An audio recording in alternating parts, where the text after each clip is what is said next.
Okay. Hello, everyone. Um, okay, so as a quick catch up from yesterday,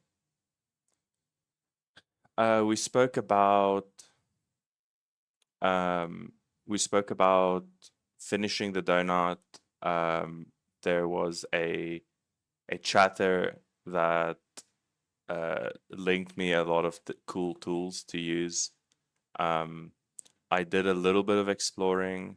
Um, So I looked into like X normal and just kind of like texturing a little bit and baking and stuff like that. And I've learned basically that uh, i- if you have like, for example, a high poly object, but you want to use it like in your game. So basically, a high poly object is like an object that's very detailed, but also has a lot of like geometry and details in the object itself.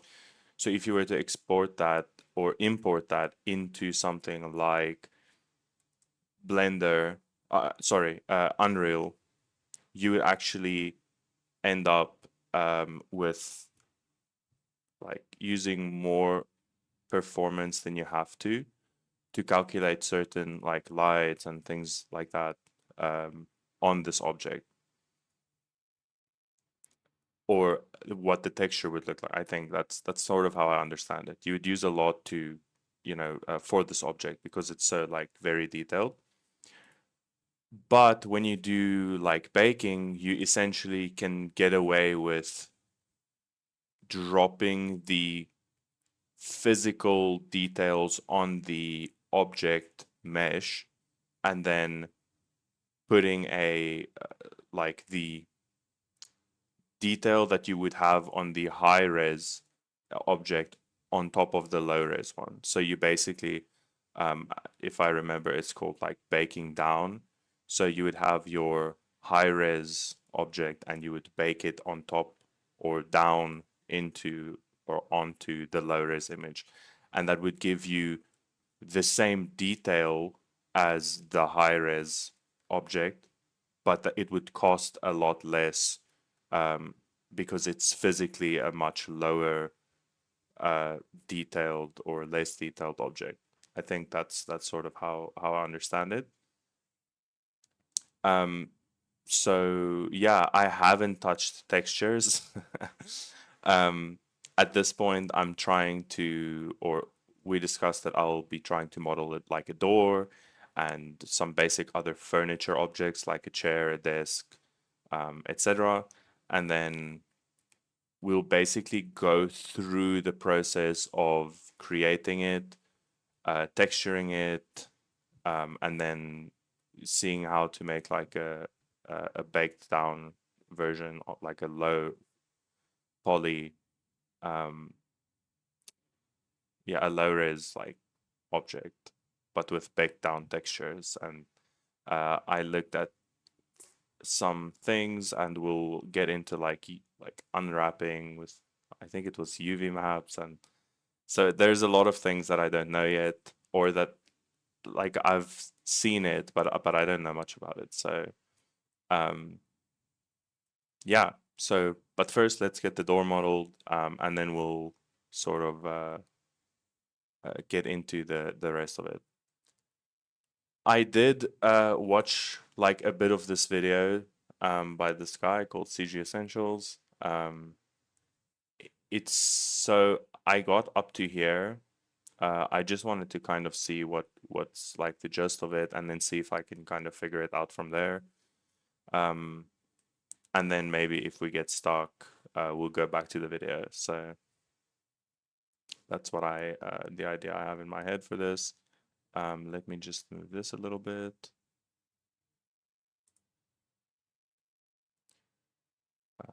There we go. So, um, Yeah, the only thing I did so far was import the image that I liked. I liked this door. I liked the look of the store. We found it. I found it yesterday on stream. And I said like, yeah, I'll try to model the store. So we are going to be uh, looking from the x-axis uh, in the orthographic view. So basically, I'm just gonna add like a plane, which we can't see because I think it's flat. Yeah.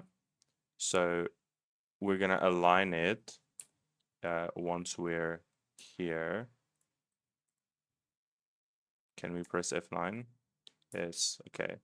So we're gonna align it to our view, which would, because we're looking from this side, it's gonna put it like straight on.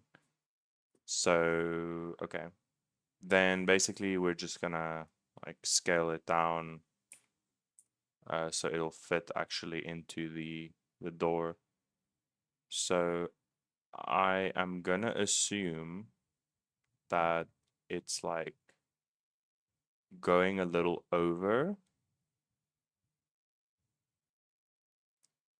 because from my understanding, this is part of the frame, like this part is part of the frame, and the door actually closes on top of this, and you wouldn't see it from this side, but you'll see the door on the other side. So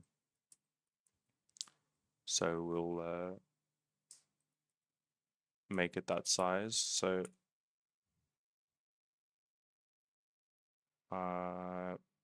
yeah, this is about right.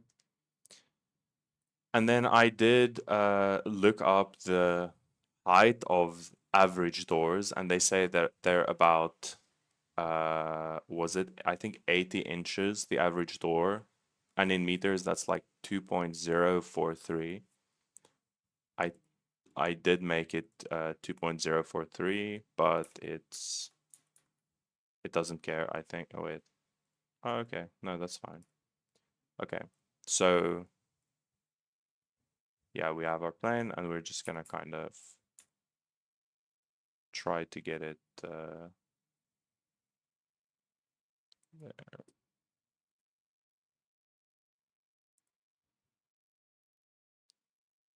I want to move it as well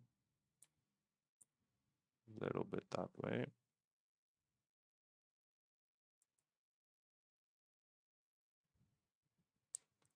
So it does seem like it's going a little over on this side.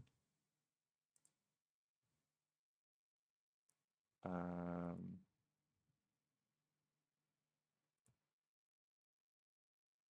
so scale down like this.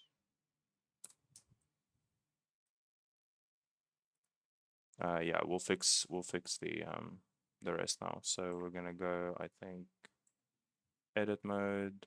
We're gonna do I think it's edge select, G, and then we'll move it where we want.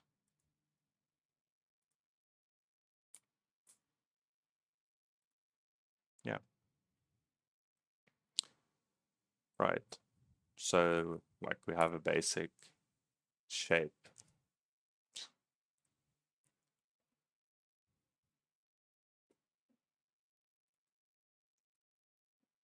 So now I am not sure what you call it. I just think that you press Control R. Uh,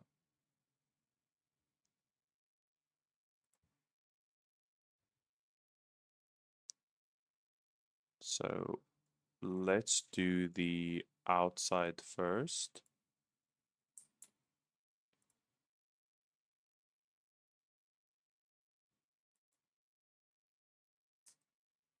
And then we'll do the inside.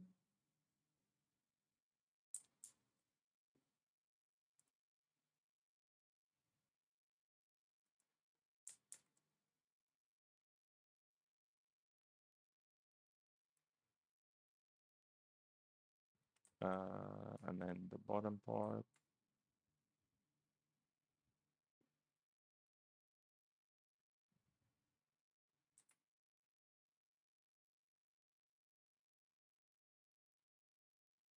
Something like that.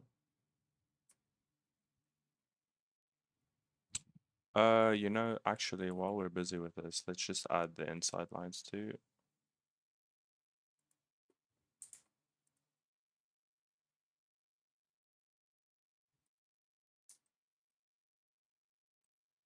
Oh.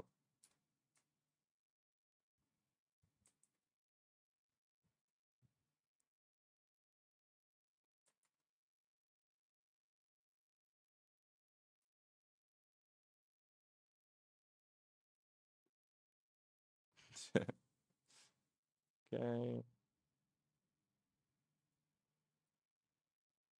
It's a little like confusing getting used to the controls.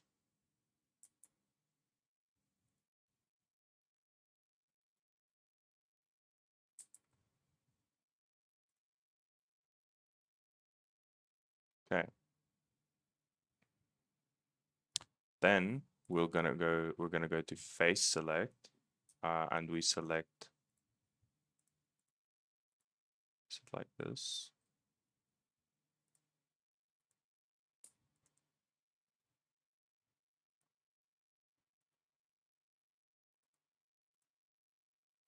Yeah. Okay.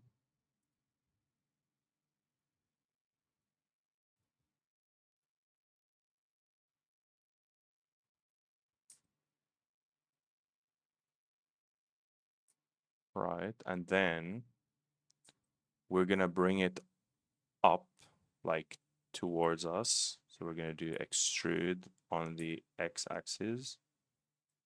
And we're just gonna bring it up like a little bit.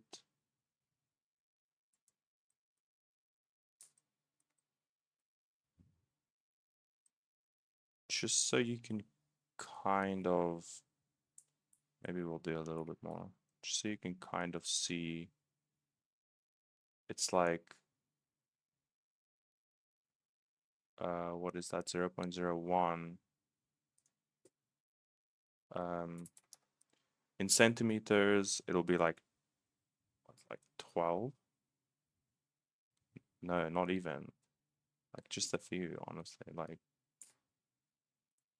no. Okay.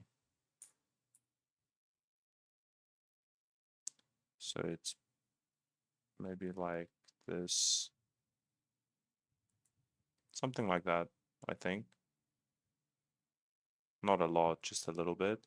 And then I think what will actually make it look better is we're gonna do the inside as well, but we're gonna actually extrude it backwards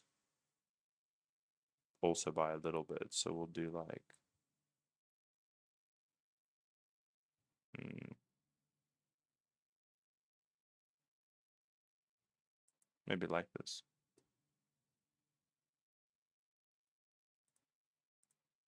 Do the bots, man.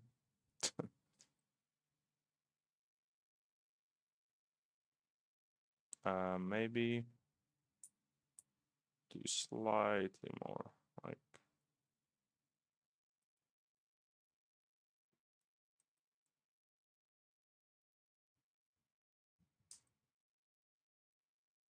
yeah.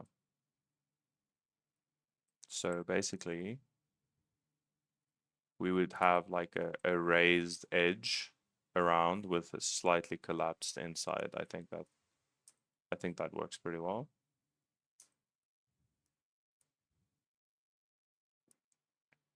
Um, Actually, I think maybe you wouldn't actually have the collapse side. Maybe we just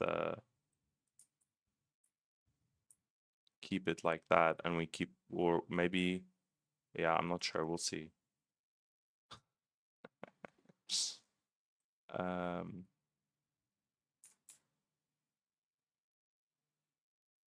we'll do like, yeah, okay.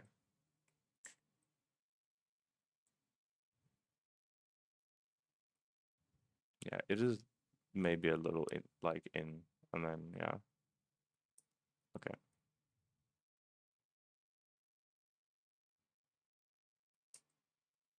I think though I just wanna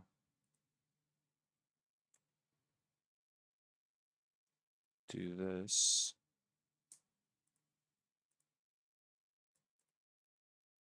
And just move.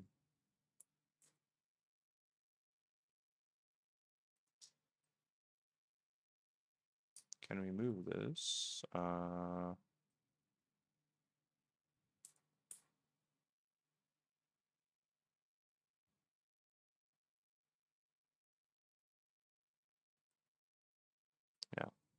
Okay.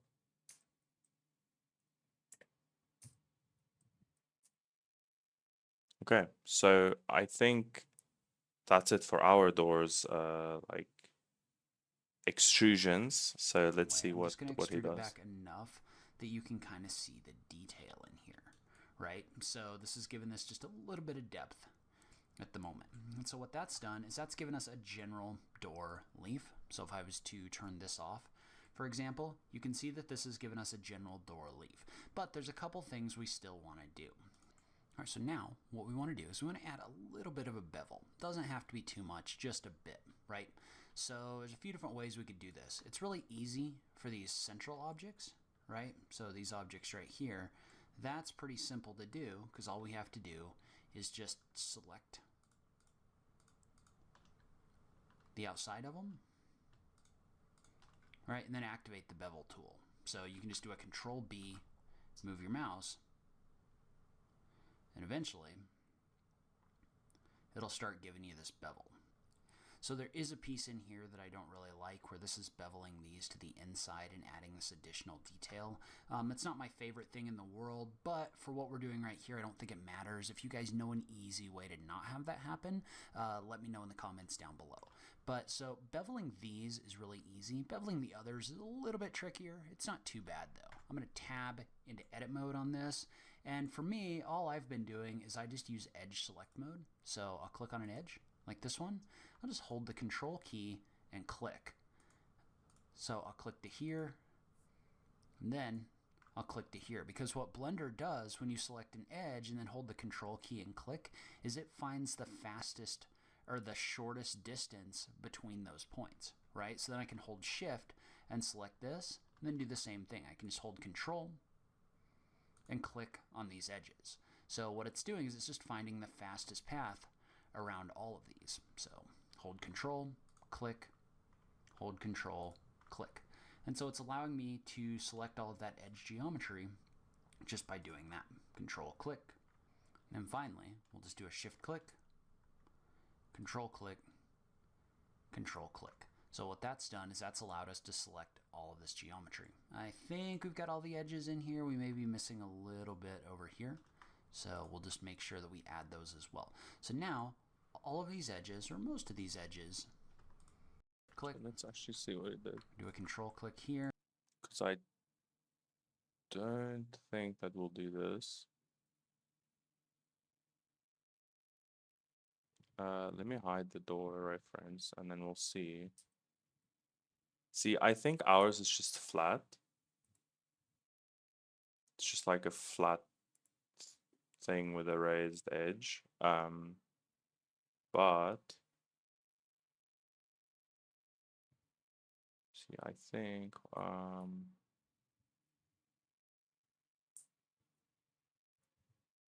yeah, okay, the wait, that's fine. So what if we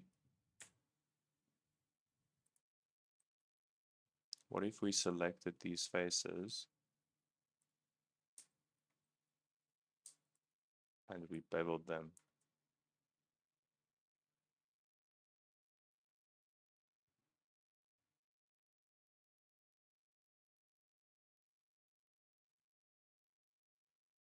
Does it move them inwards or?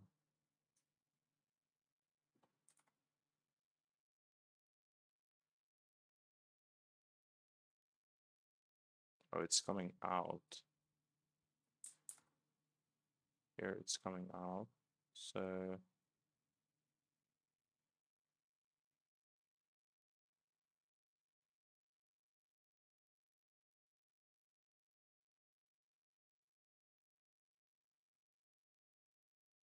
I see.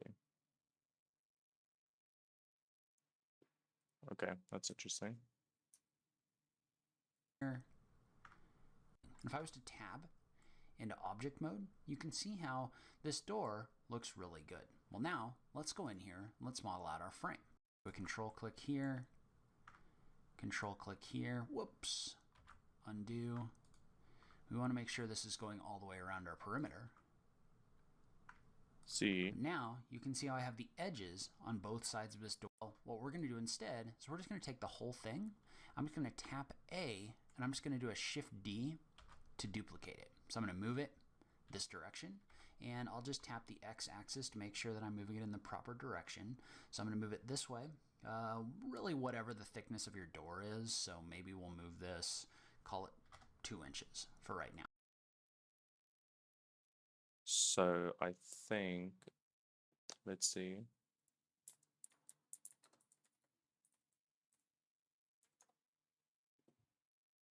About 44 millimeters. So that's about 4, let's say, so between 44 and 55. So it's like, let's say 5. So we're gonna do then, and then this is our front. So we're gonna Shift D on the X-axis.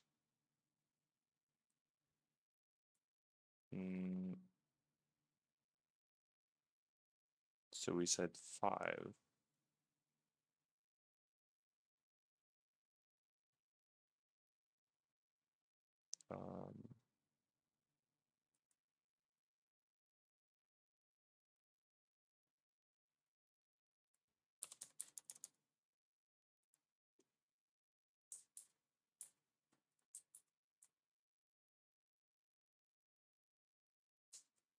Shift D.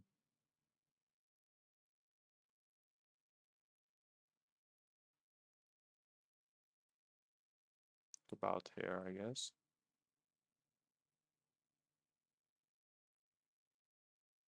Okay. So you can see how now we've got this facing this other direction, this duplicate of this object. And so I want to rotate this so that the detailing is in on that side. So I'm just going to do R, Z. Yeah, so we're going to do the same. We'll do R, Z, and then we're going to flip it. I think it's 180. Yeah. Okay.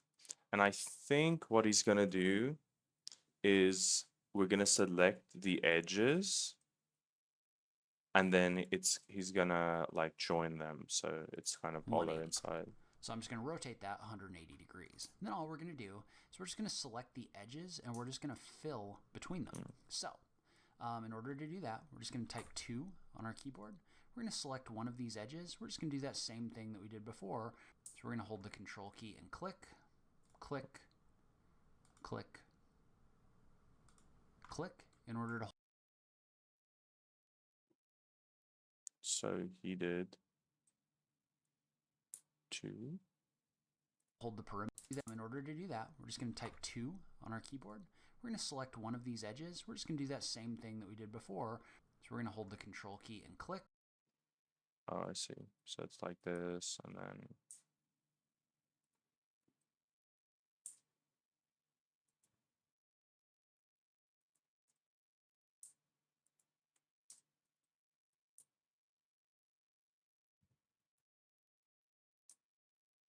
okay. Click, click, click in order to hold the perimeter or select the perimeter. So I just want to select the edges around the perimeter for both of these. All right. So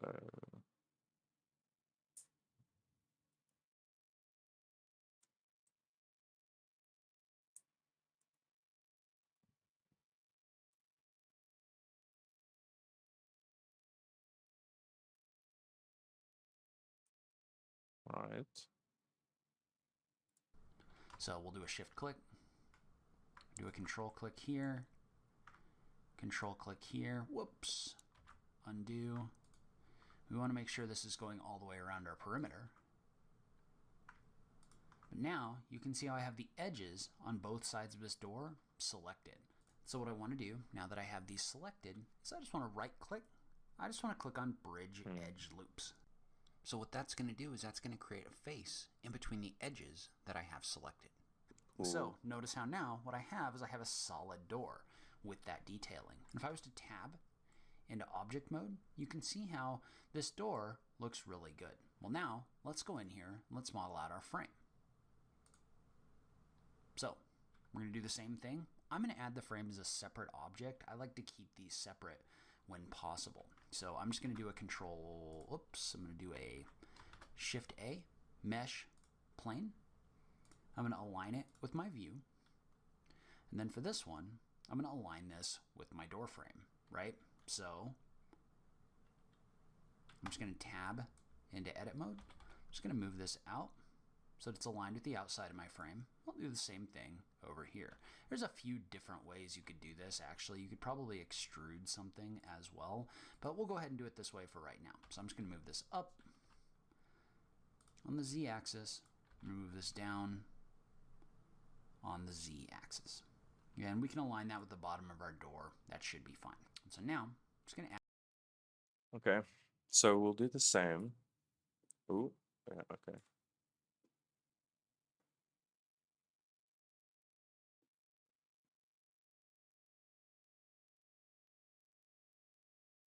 I feel like we should like extrude these a little bit more.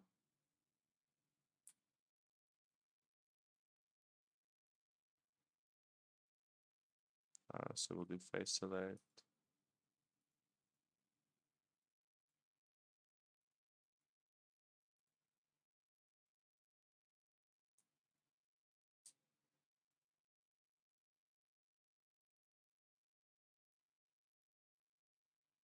Okay.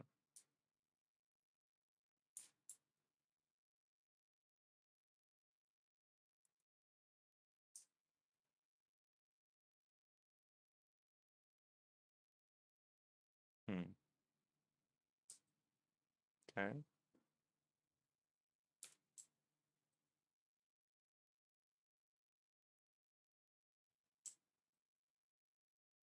And then we'll do the same on this side.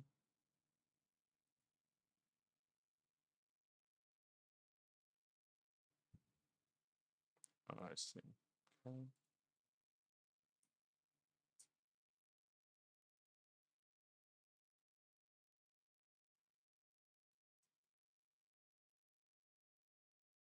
Extrude a little bit.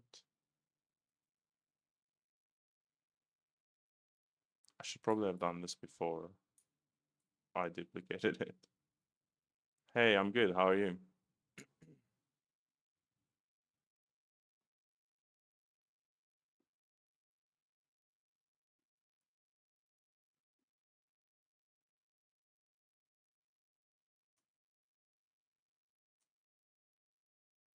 Okay, I think this is... that's good. I'm guessing you're in the northern hemisphere. Because here it's really warm here. Add a couple more edge loops. I'm going to do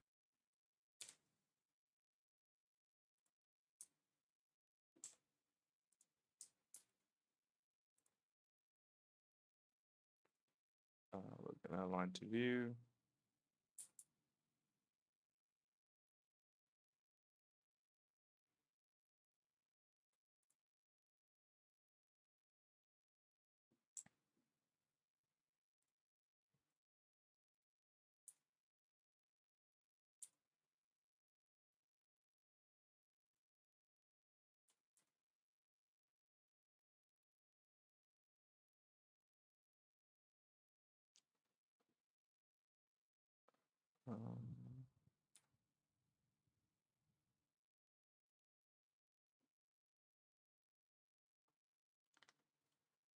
Honestly, I used to hate cold, but since I moved to a warmer place, I feel like I I actually enjoy the cold a little bit more. I feel like you can't do as much to heat as you can to cold, you know?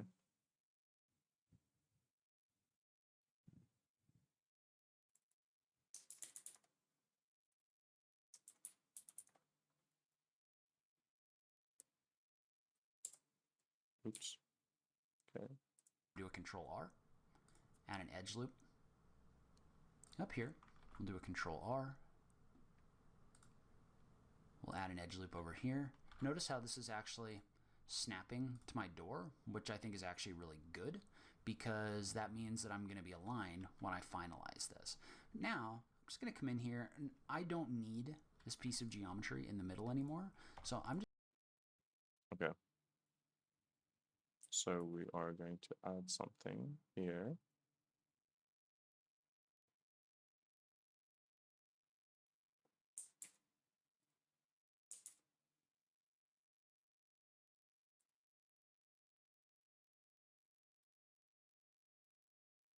Okay.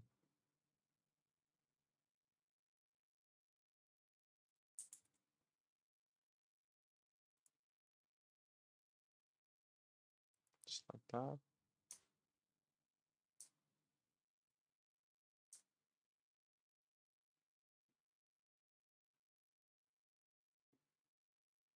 I'm just going to come in here and I'm just going to delete this edge. So I'm going to click on it, type X, and delete edges.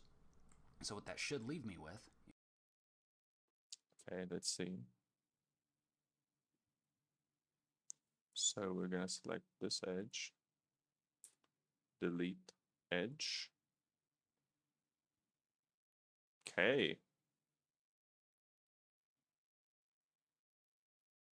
So theoretically that should, yeah, okay, nice. is that should leave me with this door frame right here. Well, now let's just add a little bit of detail to our frame. And I don't want to get super crazy with this. You could obviously get more crazy. I am just going to add a couple edge loops in here in order to generally align. Okay.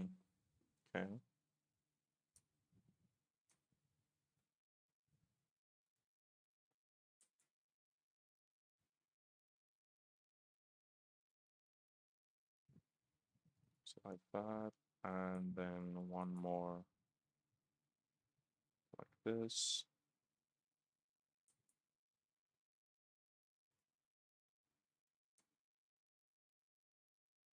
Yeah, okay.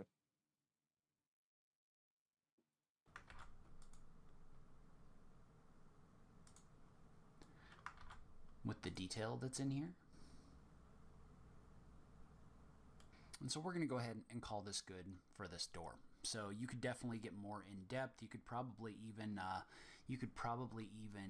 use like a curve or something to extrude the actual profile of this. I'm not super worried about this for right now. I just want you to be able to create a door frame in general. So we're going to start just by going into face select mode. I'm just going to do a control click. I'm just going to select these faces. I'm just going to extrude them out just a little bit. And it might help if you kind of rotate. Okay. So we want to I'm actually gonna hide the door because I feel like it's messing with what I can see. So we're gonna we need to select this.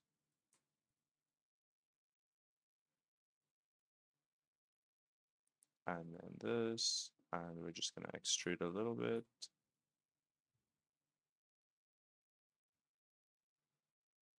Maybe like that.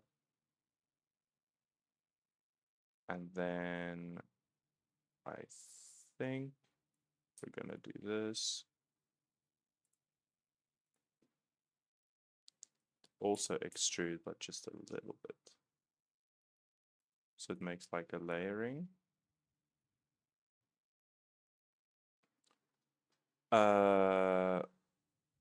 May I ask why you want to learn 3D in addition to your programming skills? There are plenty of 3D artists, even good ones. Good programmers are bottleneck in the development of games. In this, I suppose it'd be quite possible. There's a small team in which everyone Yeah, no, I get you. I think probably because first of all, I don't really know anyone that's like in the 3D space. Um, and also I think like I've messed around in Blender a little bit. Um, Not recently that much, but it was pretty cool. Um, so I thought it would be cool to actually sort of learn uh yeah, 3D as well, like modeling, etc. And then I don't know, see if I enjoy it. If I don't enjoy it and I end up meeting people like in the space who are uh like, you know, willing to work on this, then obviously like I'll consider that. But at the moment I think it'll be kind of interesting to see what I can learn and if I actually enjoy it. Um, yeah, I think that's why.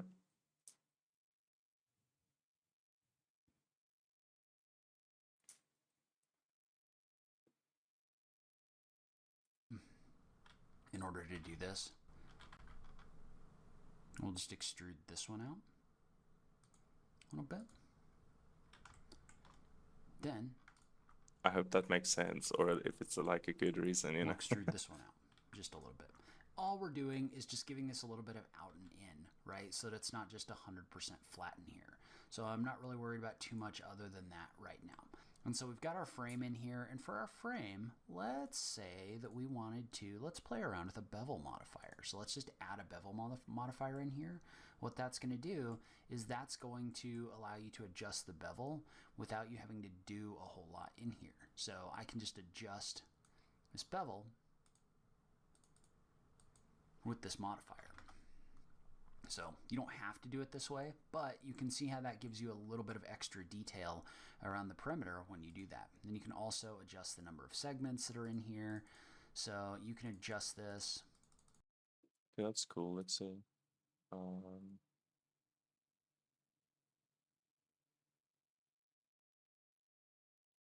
This a little bit of out and in, right? So that it's not just 100% flat in here. So I'm not really worried about too much other than that right now. And so we've got our frame in here, and for our frame, let's say that we wanted to, let's play around with a bevel model. okay, so I think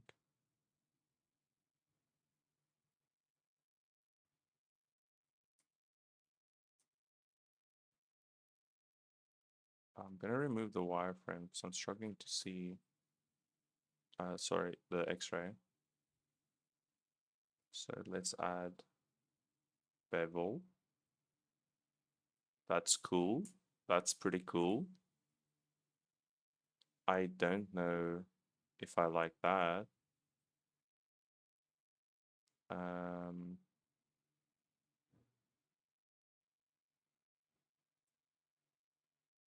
I guess.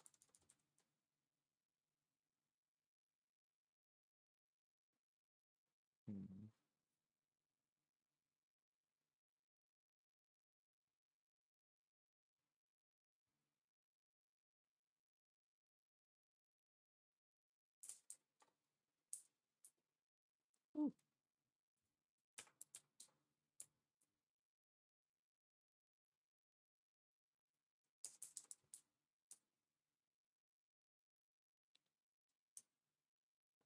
Okay, this is pretty okay. I don't really like that corner, but I'm not entirely sure how to get rid of it. Uh,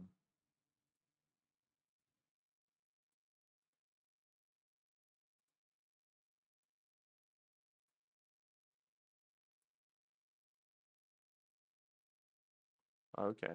It's the method, I guess.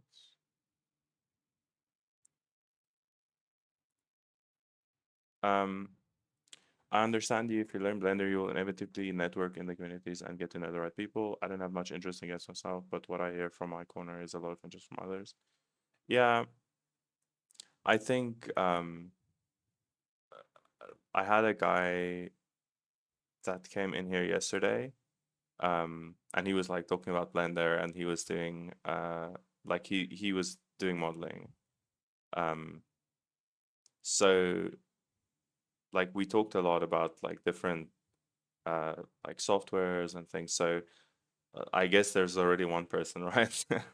um, but yeah, I think from the people that I've spoken to currently, like at this point, they've all mentioned that they are working on their own ideas, or doing their own things, which is cool to see. Um, yeah, so I guess with time we'll, I'll meet some people. Yeah. The game that I have in mind is it's actually very elaborate. I guess it's very ambitious as a first project. Um, I wanted to start with like a basic horror game, but I wanted it to actually have some like not just something that's like jump scares and stuff like that. I wanted it to be like psychological kind of story. Um, but I already had this idea for the game that I'm working on now. I think we call so I have a massive board I can show you. Hold on. I think if we go here,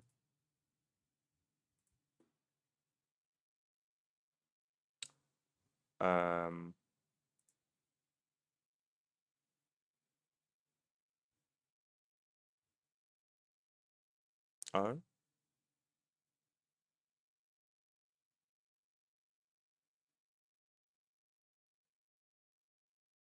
oh, hold on. I think can you see the planning board?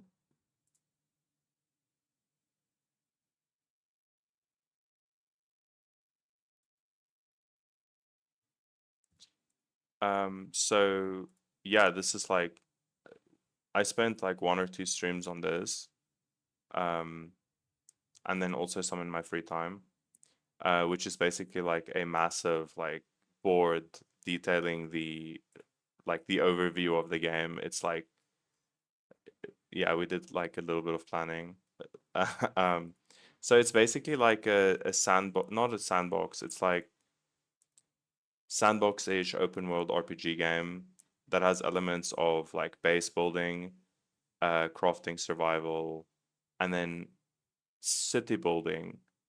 But I want to focus on having um, progression from manual labor, basically, like where you collect your own rocks and stuff and food, to automating it with like a civilization with people, but you have to keep them safe from like zombies. So it's like a zombie game that I want to do.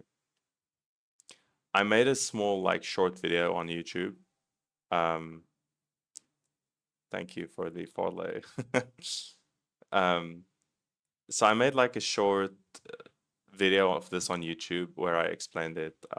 I can link it for you because I feel like every time I start talking about it, I feel like I just word vomit, and I feel like I don't make sense. So I did like a little YouTube video I can link in the chat, and then you can just it's like a 2 minute video. It just goes over the basics.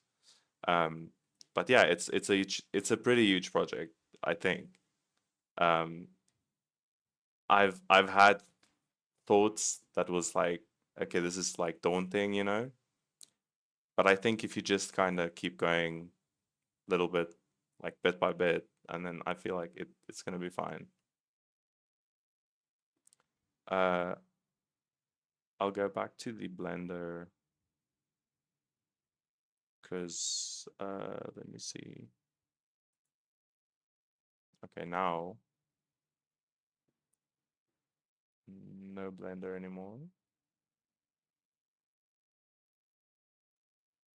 It's this? Oh, wait. Okay.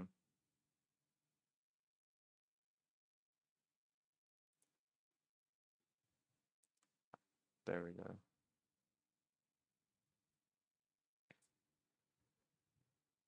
Yeah, yeah. Like,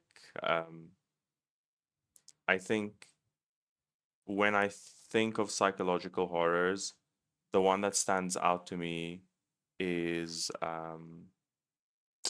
like Layers of Fear vibes, you know, or was it Observer? Yeah, I think it was Observer.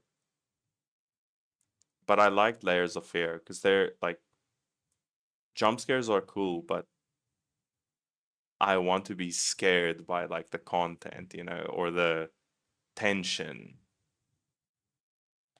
Slender Man, yeah. Let me just move this back quickly.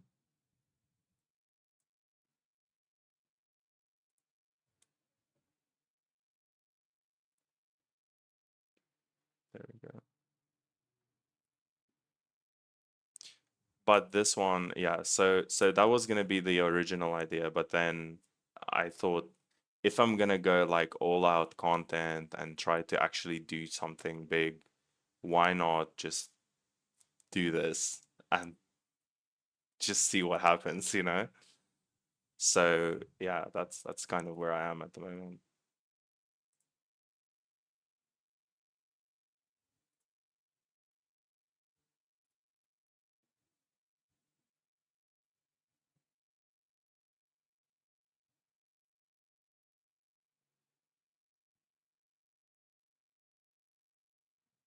Can you see the Blender screen now?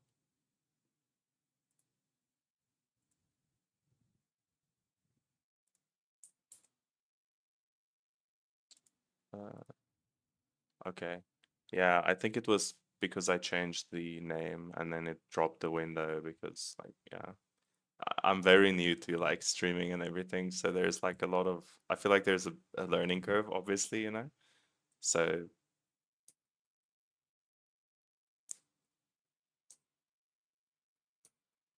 um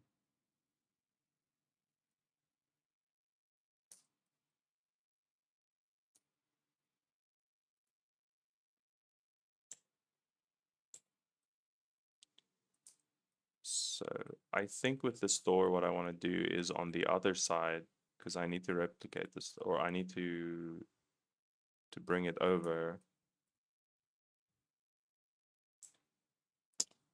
The frame I want to duplicate it, but then obviously since the door is actually I think it's here, I'm gonna remove this on the other side. So let's see if I can do that. I think it's this.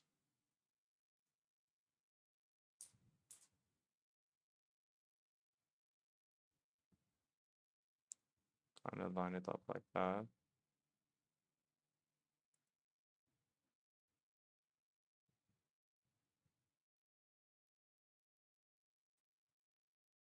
And then we'll rotate it on the z-axis 180.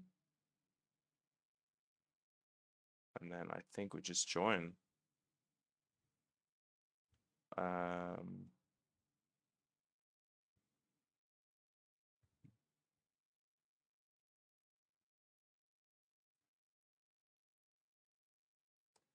Sims 5.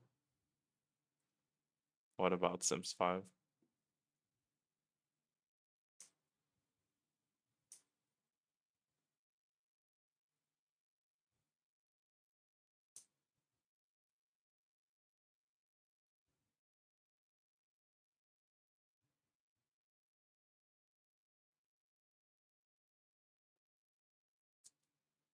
The only way to realize something is on your own is if you buy most of the content together.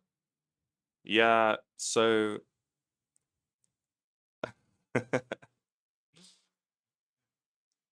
I get what you mean.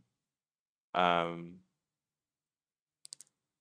but I'm gonna try and see how it goes. And then yeah, we'll see.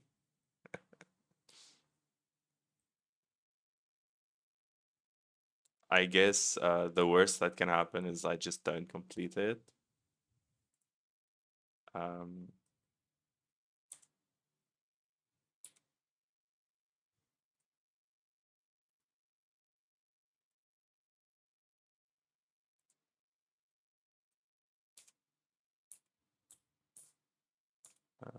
I want to get on. How do I get to that side? Like this, yeah.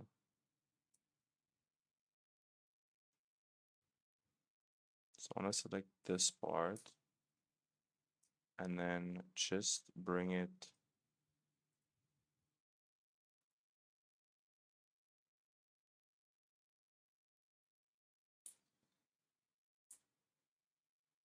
Because the door is there. I want to bring it like here.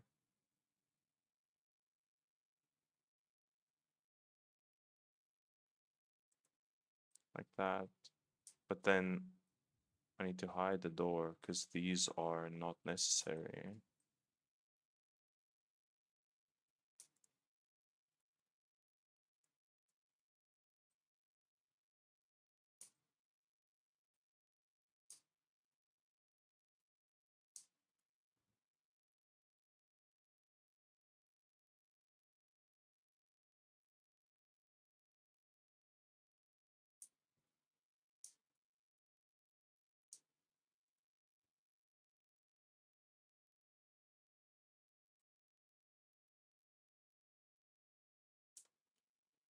Let's see what happens if we delete these faces. Yeah, that's pretty cool. It's a little high there.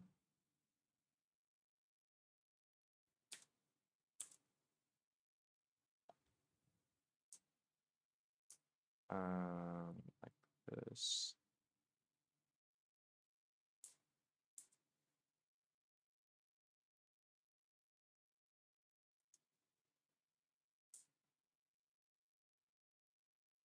I've been working with 20, for 22 years. That's a long ass time. Wow. Wow. In that time, I've seen many, many people who want to create their own games, even though I've never made one of my own.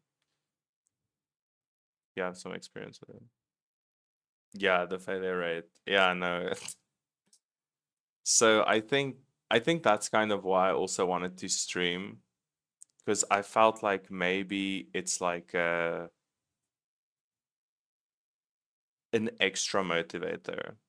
Um, yeah, it's like an extra motivator.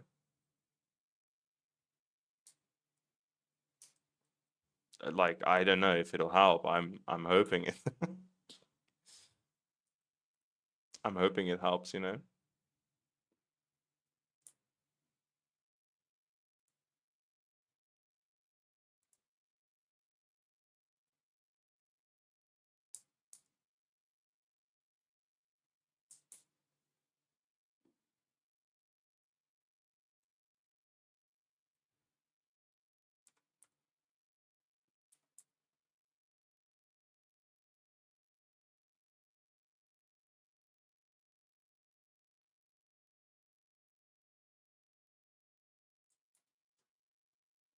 Oh wait, it's because I need to do this.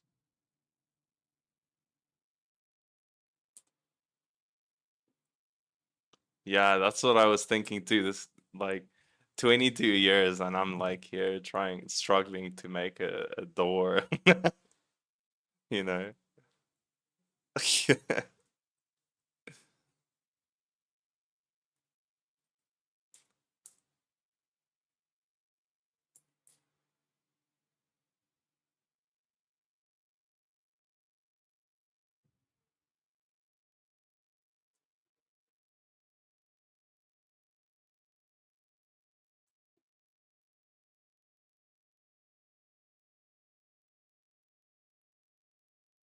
Okay.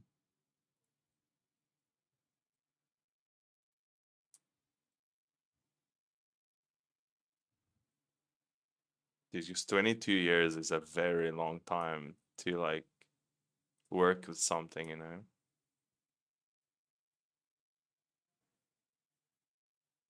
Like yeah, it's a long time.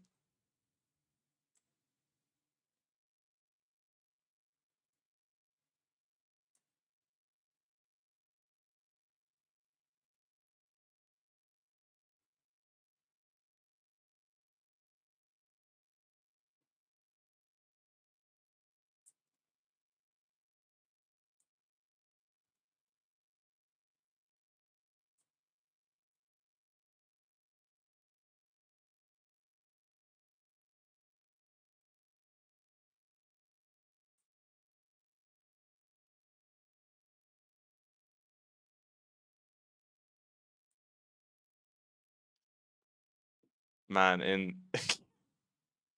in 2002, I was like watching Lion King for the first time, you know, as like a 5-year old.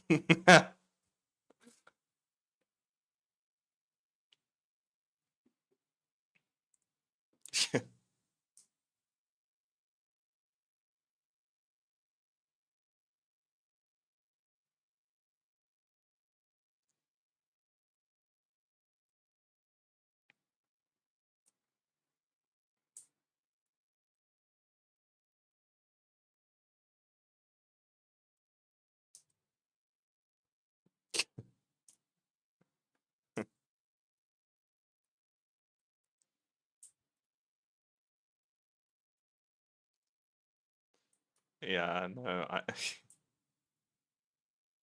I think I didn't mean to make you feel old, but but it's just like a lot of experience. So it does feel a little like pressury than sitting here with my door, you know. Oops. Yeah. Because I know, like, if you've been doing something for the longest time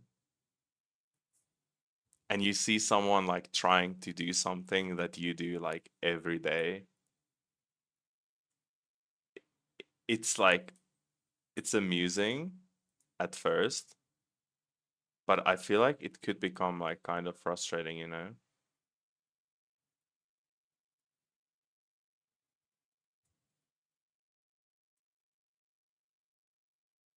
So I think we just do this.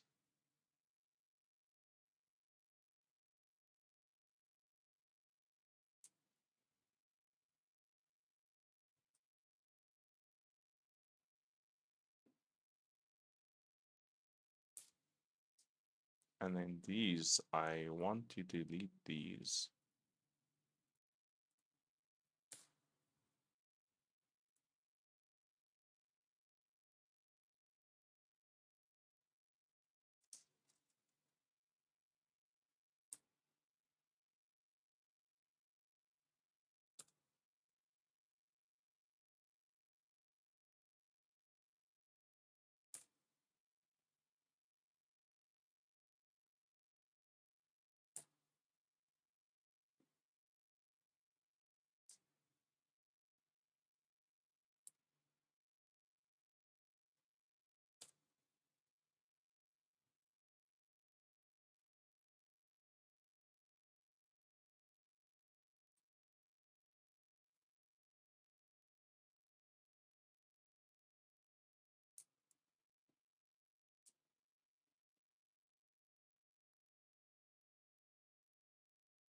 Does this bridge, if I do, maybe I should do these as well.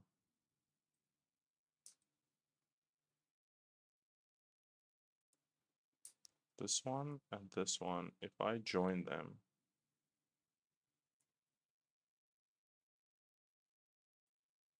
okay, that's cool.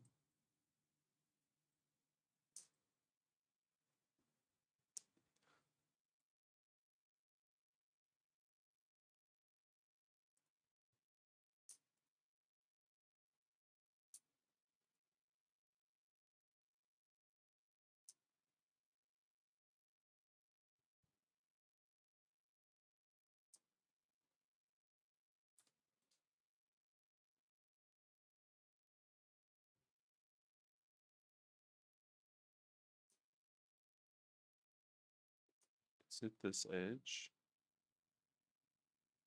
and then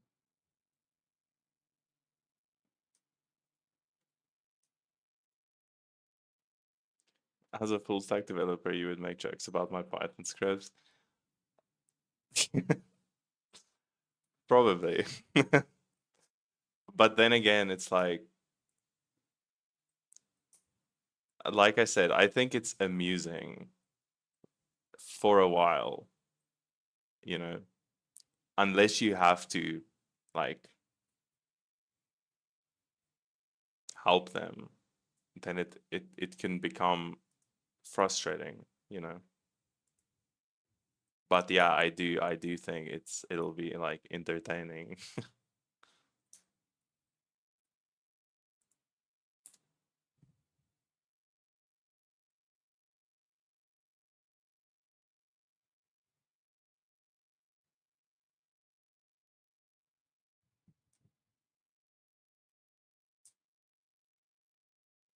See, now I'm not entirely sure what to do with this space because theoretically the door would hinge on one side, but this is kind of exposed. I guess from the front, right? It's so maybe I just join them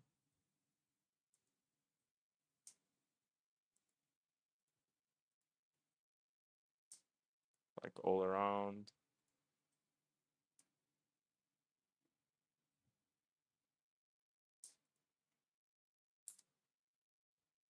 No, yeah.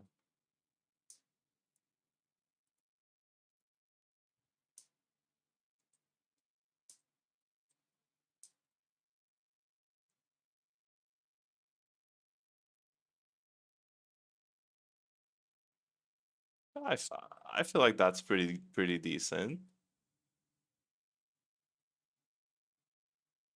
Maybe.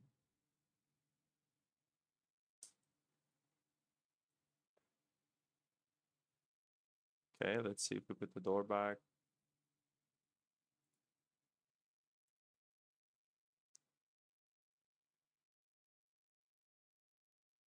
Yeah.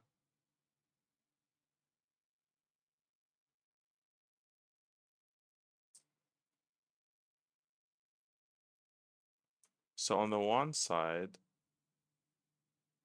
this goes through. I don't like that. I think I need to move the whole door down a little bit. Wait.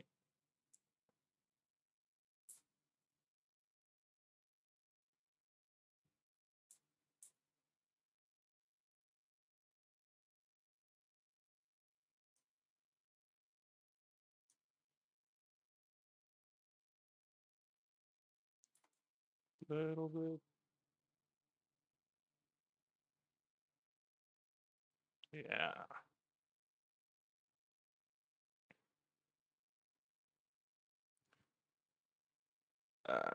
To create usable 3D models for a quality game, not low poly, you will need about 1 year of learning. I would use your stream to attract interested artists and then force them to force them.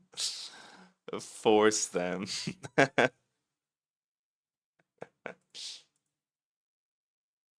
Yeah. See, the thing is, right? I think with like a lot of things, it's kind of difficult at the start. Um, or so like the things that I'm thinking about are like funding, right? Because you don't want to. I think the reason I'm trying to do it like solo is because I don't need to pay myself extra other than just living, right? Um, but I think you would need to, or maybe there are some people who would only join if they're being paid, right? Um, which makes sense, obviously, like, you know, it makes sense. I wouldn't necessarily work for free on someone's game idea that doesn't even like that doesn't that wouldn't or that could maybe not even finish. I've yeah. So it is tough, like I think in that regard. Because obviously like if you believe in your idea, uh you know, you could just say just fund the game or whatever, which is true, but it's still risky, you know. No, I'm not working full time on the game now. It's like a side thing. So I try to like stream from 1 p.m. where we are, which was like an hour ago, and then stream for like two. So I'm saying minimum 1 hour, but I'm trying to get like 2 or 3 hours out. Um, and then the rest of the day I'll do like other things. Um, yeah. So I'm not like yeah, I'm not on this full time now.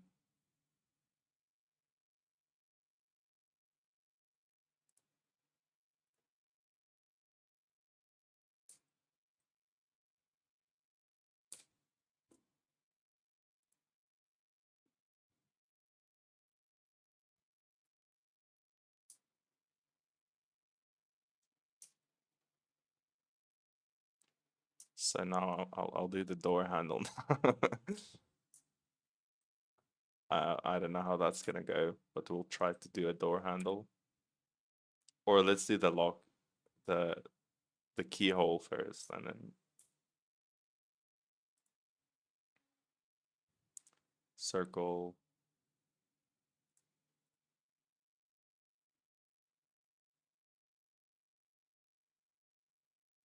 Okay. Uh,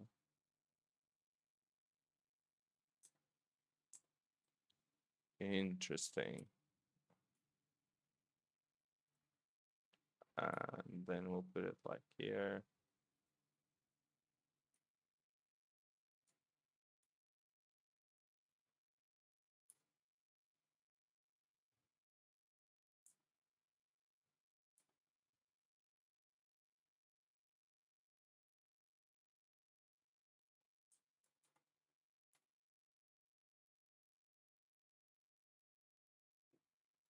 Okay, so I'm just gonna like organize this a little bit.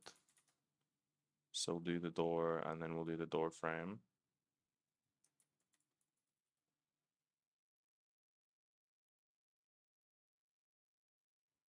Uh, Door.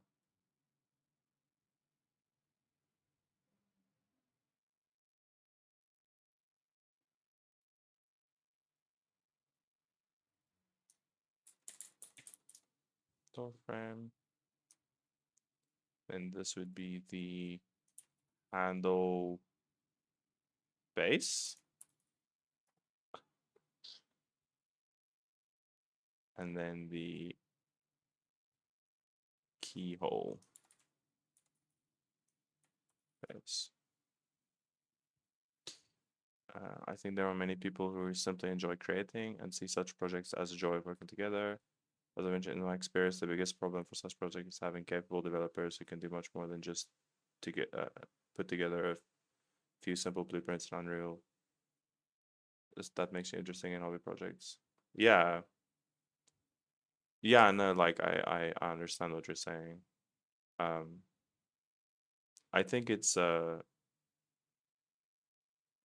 it's interesting. I think maybe like you're giving me like a different perspective. Um, Attracting like other 3D developers, or sorry, 3D artists. Uh, that can help as well. Yeah, that could be cool. Um, like I said, I already had one person in here. Um, they're a 3D like a 3D artist, I think, to some degree. Um, so yeah, that was so I'm collecting them and then I'll force them, you know, like I'll force them to work on the project.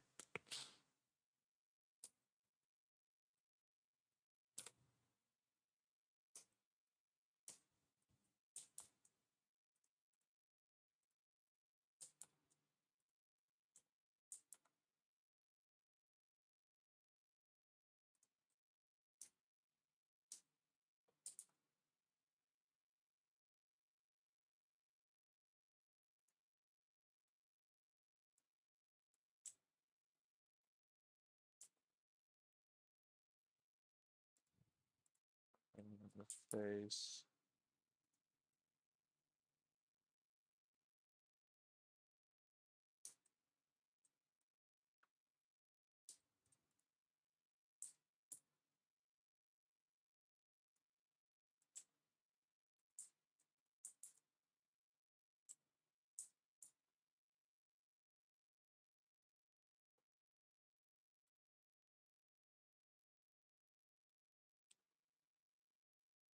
Um,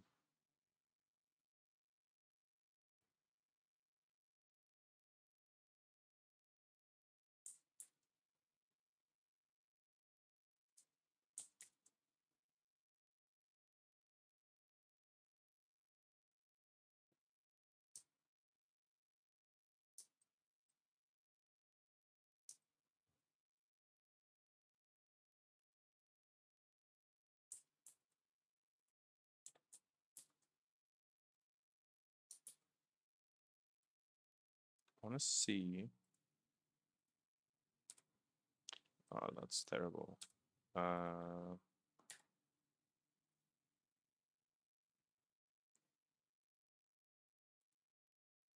So this.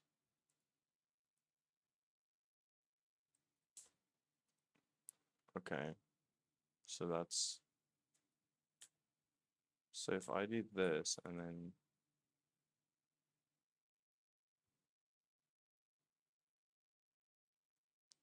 see.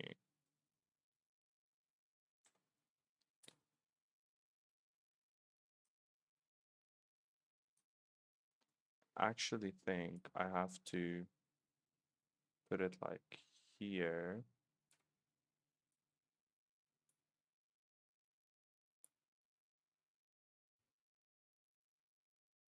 And then extrude.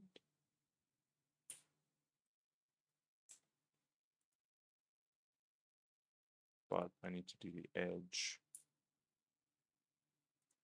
No.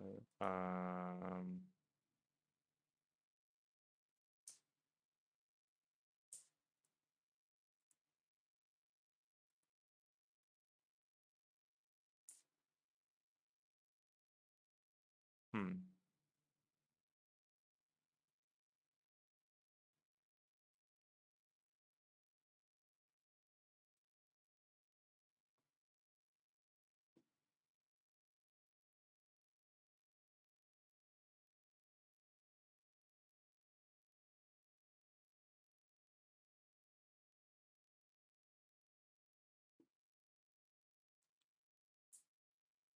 Oh, yeah. Scale first. So it'll add extras. Then scale again. No.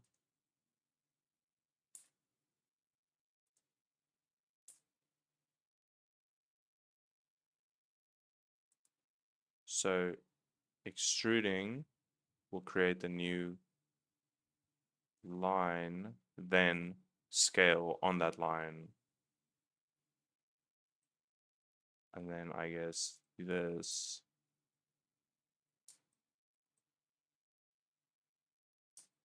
goes, we'll select the faces. A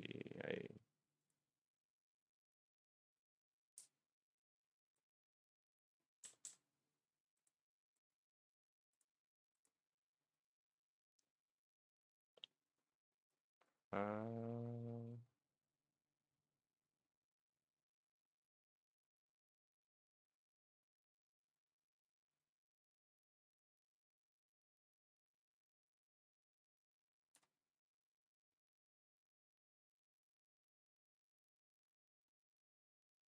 are there like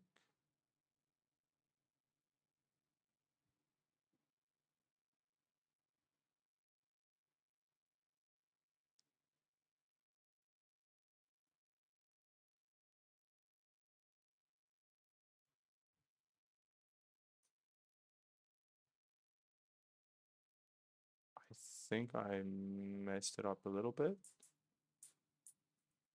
So I think I'll just remove this object because I think I know what to do now. So we are gonna do this, put in a circle, go to align with our view.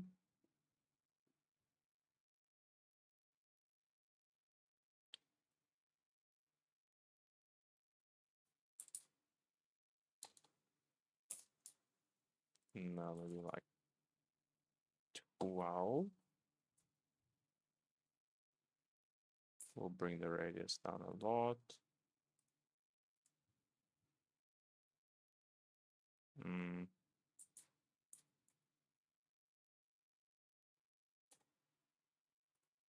Okay, wait.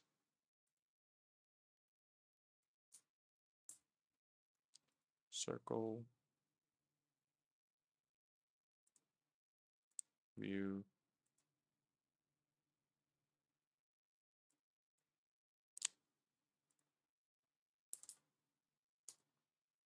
$16. Or a little bit more maybe. And then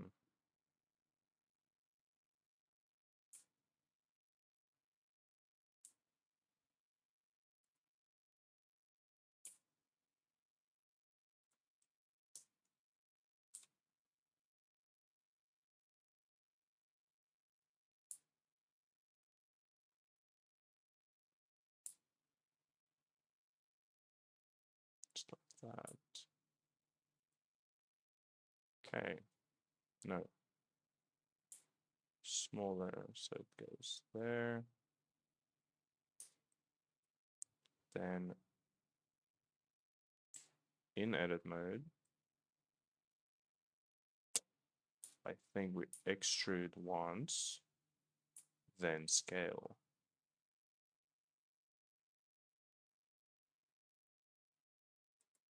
Then extrude once and then scale.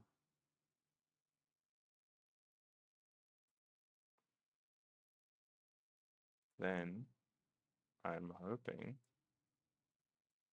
no,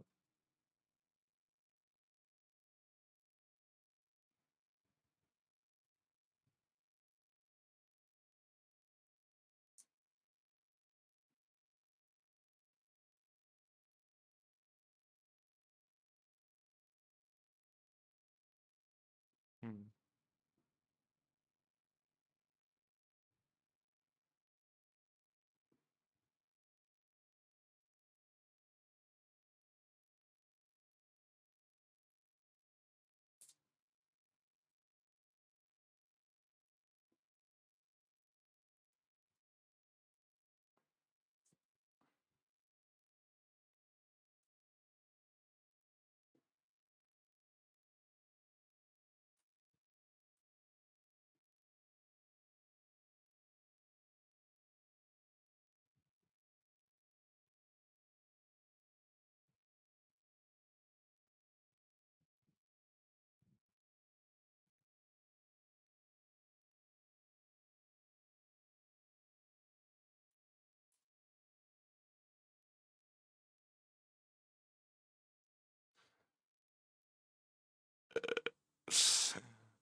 I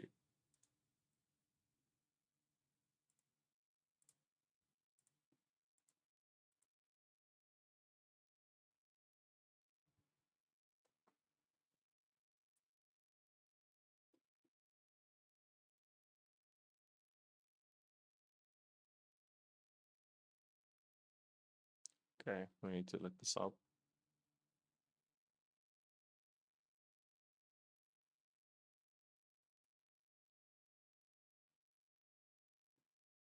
Okay, we're gonna figure this out.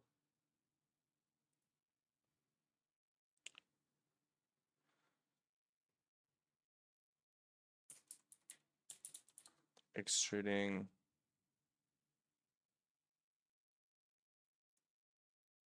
If it shimmers, see, like Yeah, that's what I thought, but I'm pretty sure I just made a circle.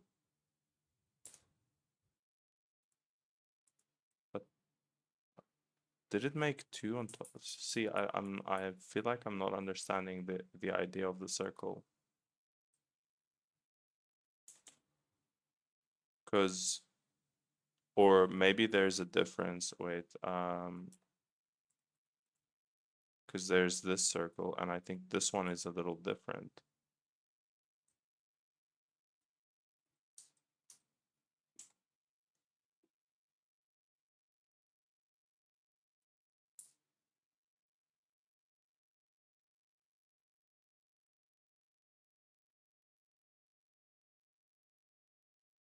So this makes like a,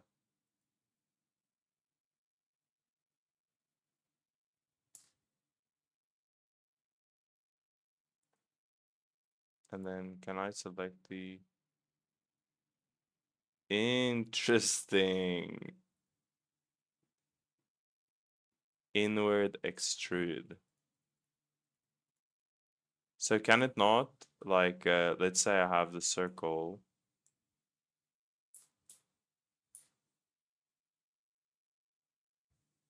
Can it not like extrude outwards on these, like around the edges? Like if I select this. Oh, I think I understand what happened. I think I hit extrude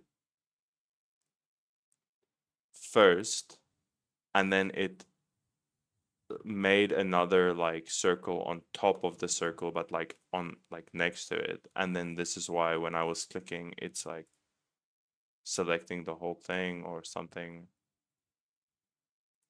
I think that's what I did.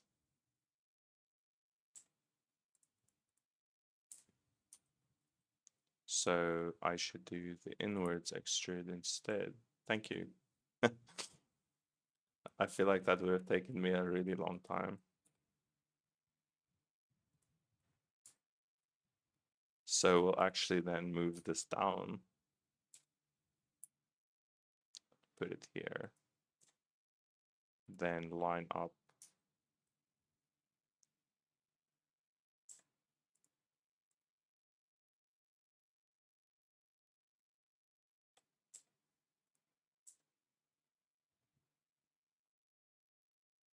Okay. Gonna have to redo this anyway, probably.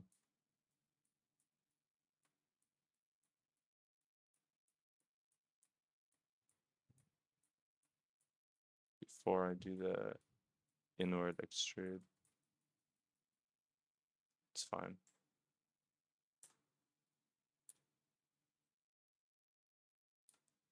Okay, door reference.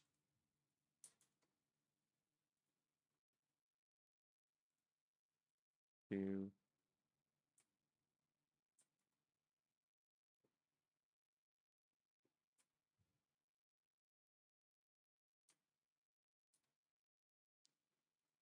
And then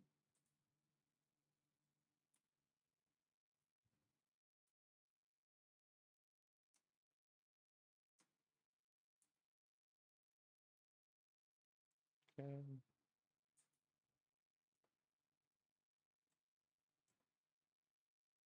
Then we'll do I. Amazing.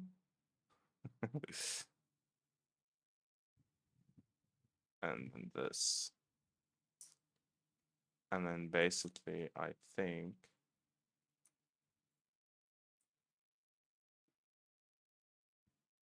no, not this one. Then we move this in.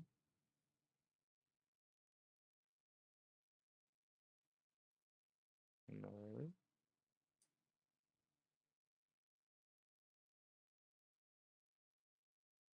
Mm,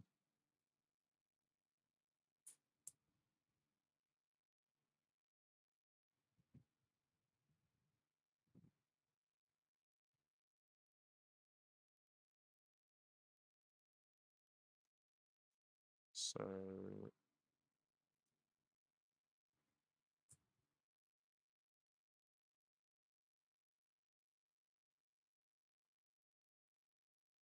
and then also bring it out.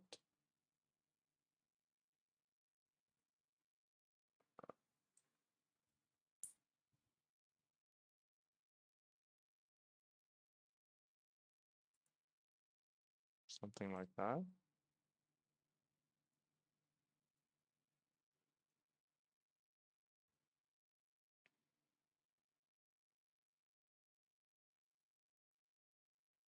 Yeah. I think it's too smooth though. Maybe we don't do that. Or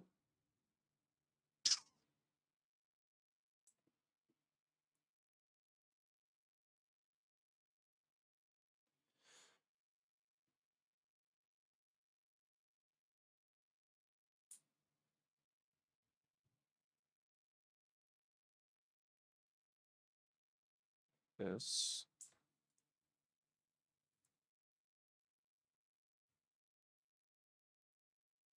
Yeah, that's pretty cool.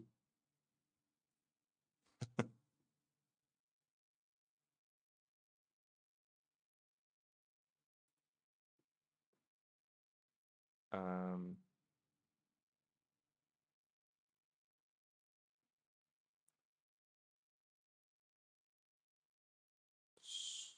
this one.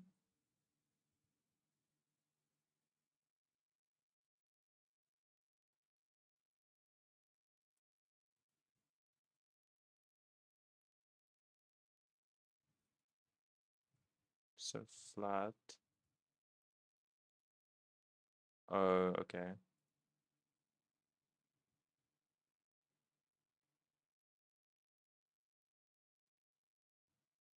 So it is taking the round, but it's not, is it?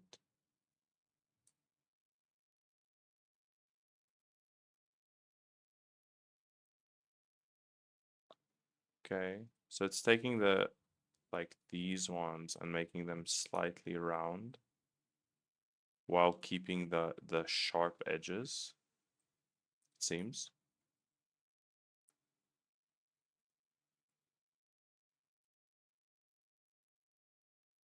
Okay.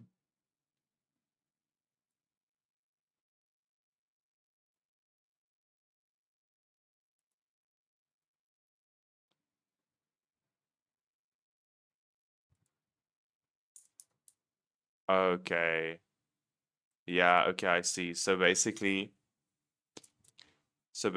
it's ignoring any angles below a certain amount. So like these are 90-degree angles. So it would catch them. But if you make it like a little bit less, like okay, that's cool.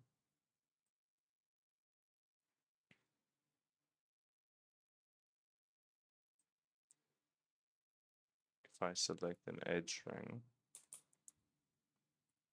let's I think we'll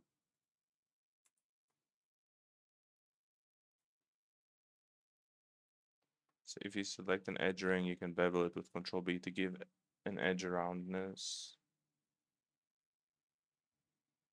When Control B is active. Okay, let's see.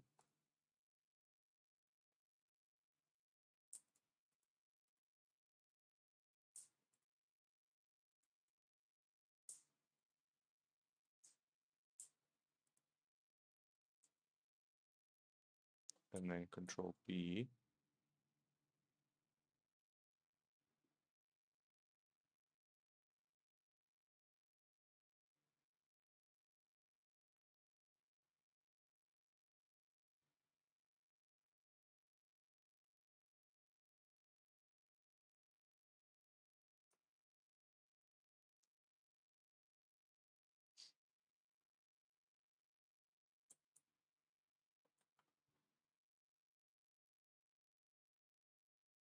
Oh, I see. Then you can like increase the roundness.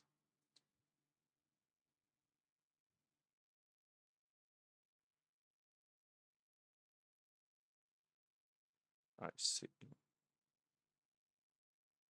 So like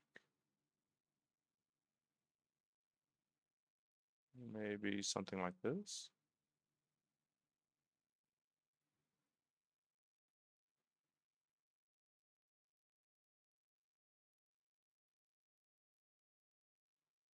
Um,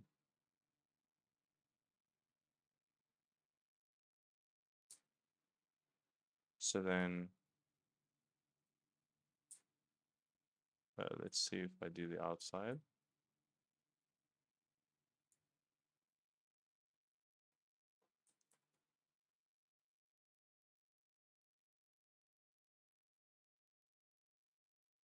Like this.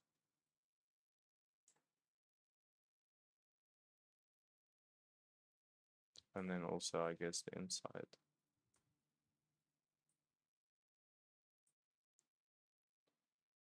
This.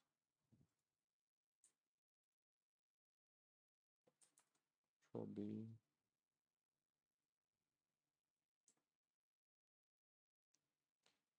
Interesting. That's cool. That's kind of cool.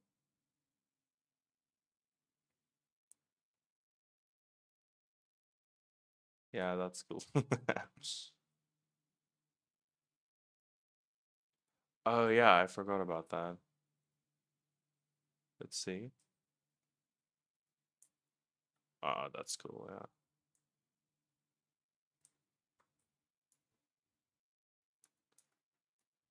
And then I think, was it if you like to control plus, you start, yeah.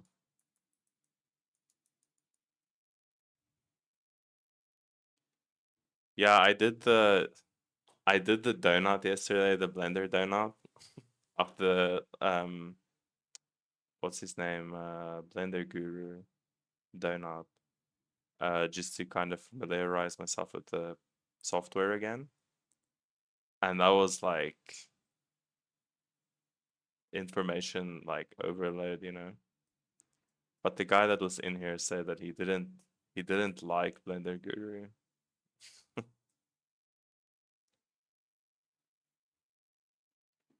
When you're in face mode.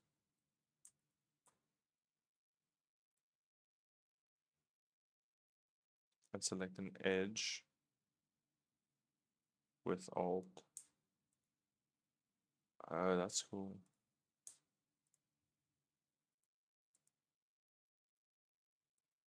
Oh, I see.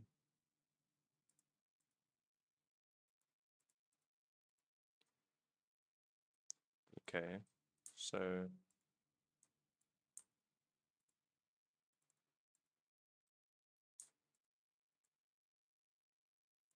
I see. That's really cool.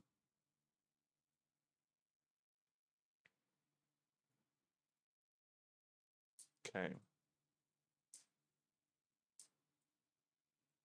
Now,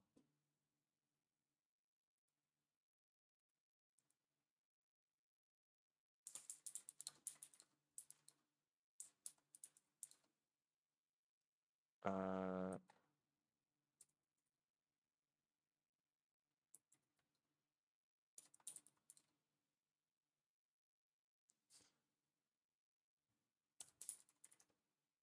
much to learn. You still have. Yeah, I feel like this is like I said, it's an extremely ambitious project. But you know, I think we see what happens.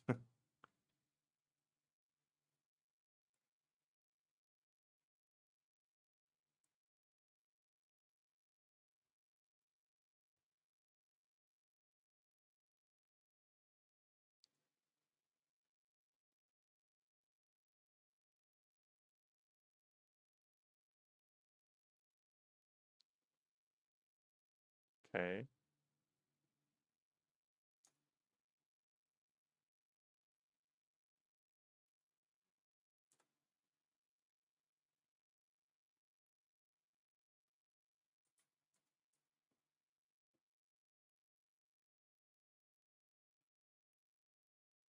Um,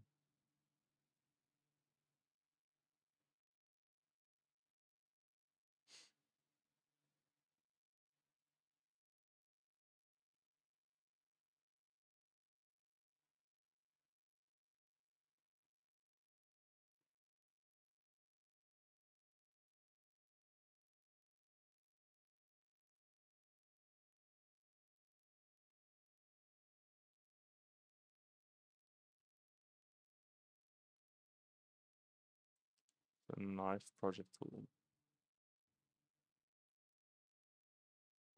So go into edit mode, mesh, knife project. Oh wait, mesh.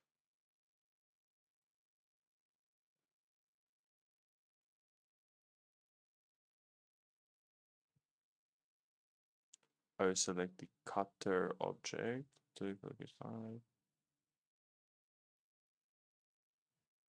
Oh, okay. So basically, I need to add a square or a cube. Actually, maybe just the plane is fine. We go like this.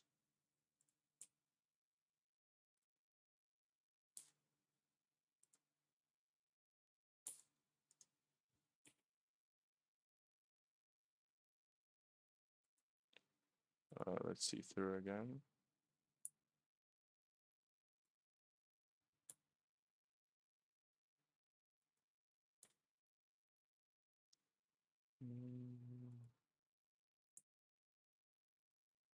Scale on the z-axis like this.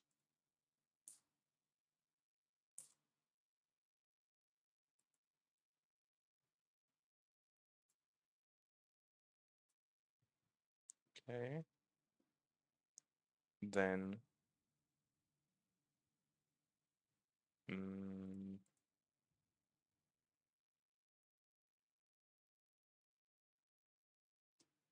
this mesh knife.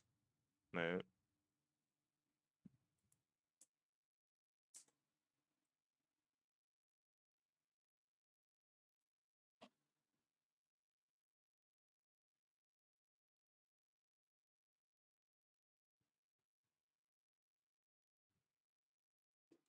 Oh wait.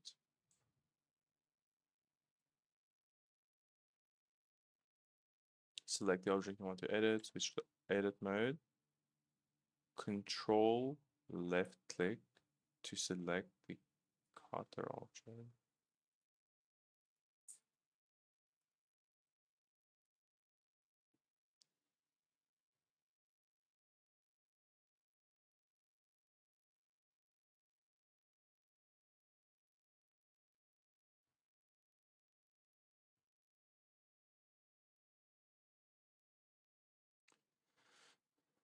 Using knife project often leads to unpredictable results.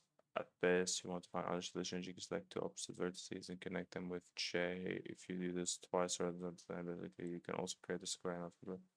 Oh, I see what you mean. So two opposite vertices and connect them with J. Oh, okay, wait. I think I get it. So let's remove the plane. So is it unpredictable because if you cut it, it makes its own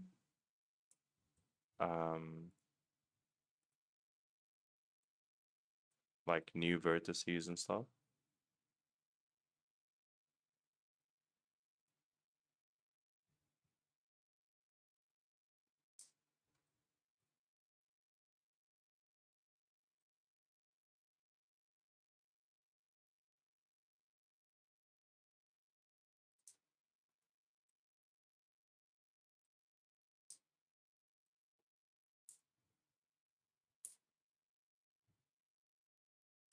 Okay.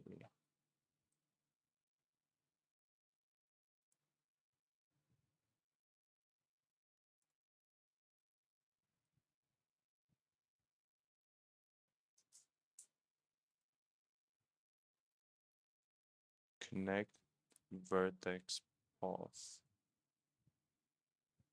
Okay.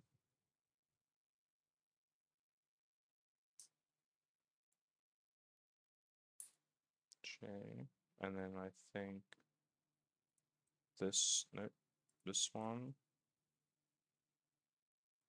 And this one. Connect.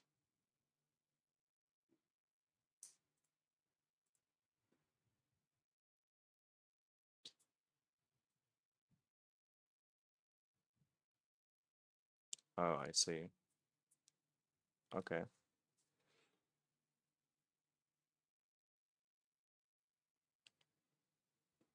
That's good advice.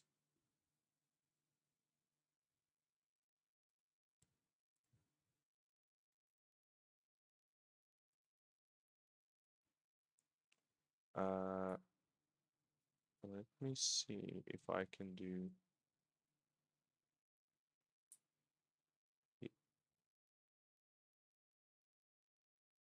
Okay, so I can actually move them like this.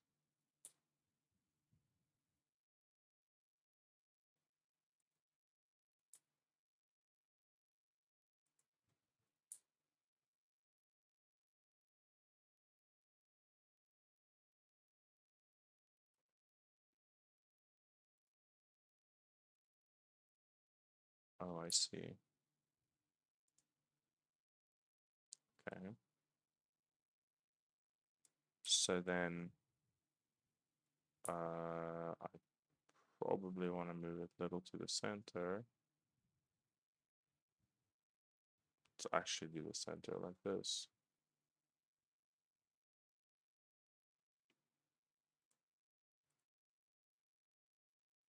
And then I just delete it.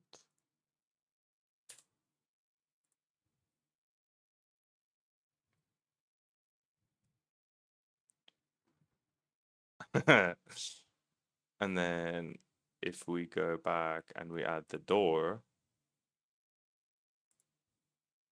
Oh wait, there's like, oh, I think it's, yeah, it's because uh it's on top of the door. So I guess we just move it like slightly. Yeah.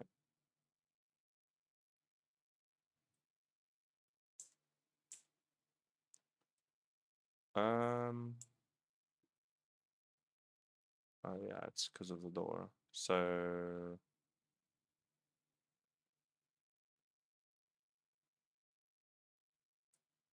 okay, that's cool.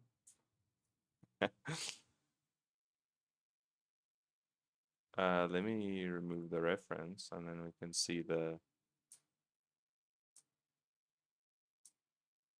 That's nice.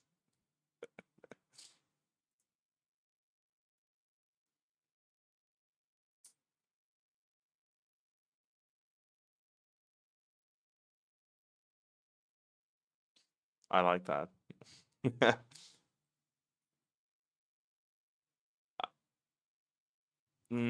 I might, I might, I might just quickly go back before I delete these edges and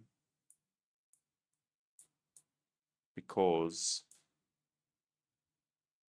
uh let me think because with the handle I want to focus this one with the back. So the handle looks very similar. So maybe I just, before I remove this, I'll copy it and put it here, and then I remove the whole basically, or then I'll put the whole back.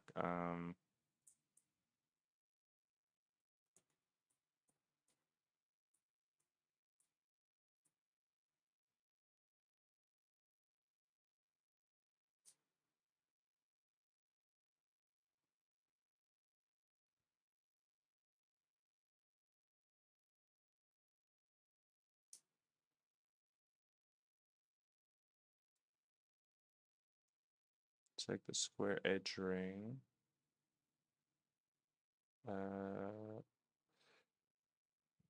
Press F to create a face and extrude it inwards. In game development, you would later texture the bottom of this extended surface dark to simulate depth.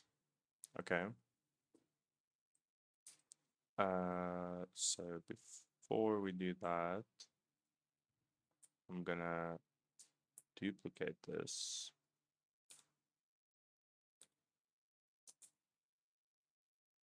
Put it here. And then we can go back here, and then we can delete this face. We didn't delete the face. Did we delete the face? No. I think I did something.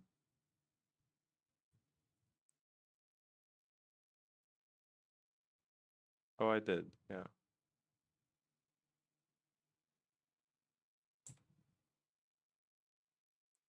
So wait. Okay, yeah, wait. I think I understand what you mean now. So what if I don't delete the face, but just oh wait, extrude it inwards.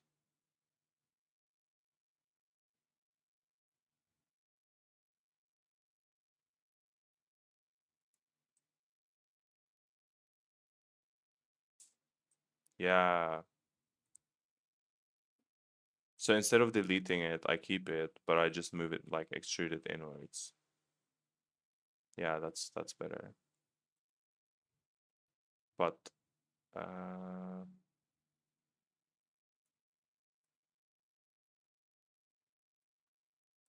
hmm. Then I remove this face.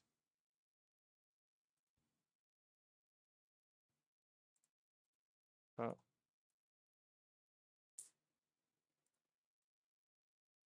And then these would be dark inside, and it's like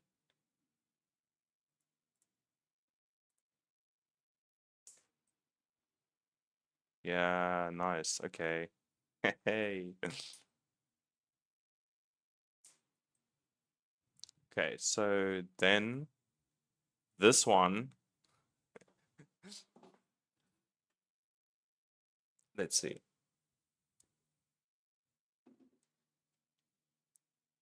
I think the idea is that I have is to just put a cylinder here that's going outwards and then to the side, but then this corner needs to be like if we do this like kind of sharp.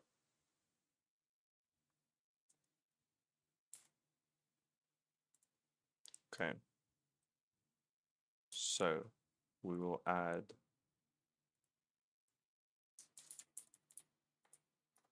keyhole.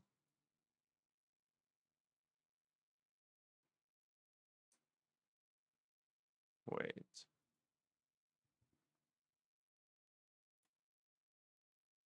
See, I messed up. I had some duplicates here. Yeah, I guess this one is fine. I'm gonna remove this one.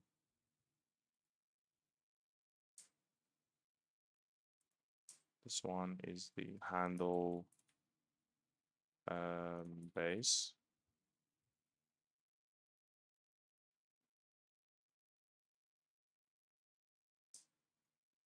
Okay, now.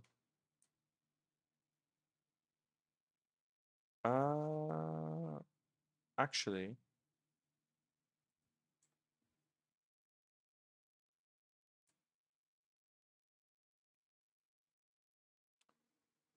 what if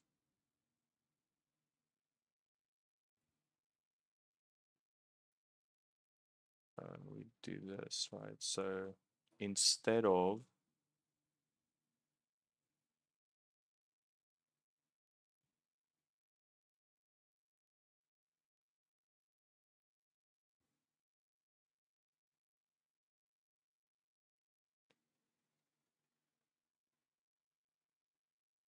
having these vertices, we delete the vertices, then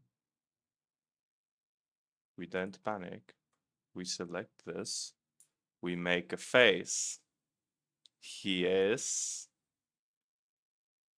Then uh, inwards extrude to the point where the this is where the handle would be. Now let's do this so I can see sort of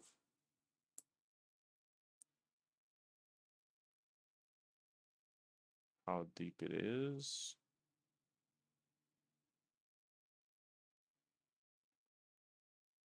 Sorry, how thick it is. Maybe like this. And then we select this face and we extrude outwards.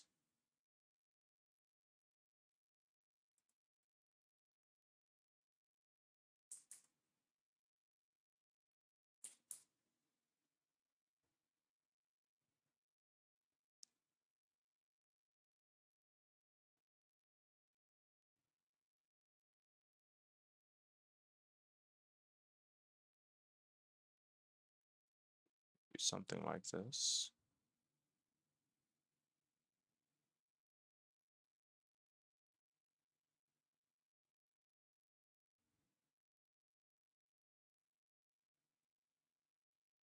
No, I think it should be more.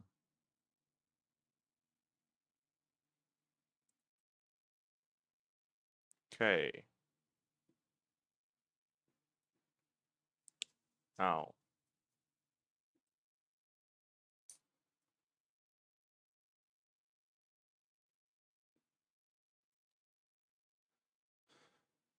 now a door handle should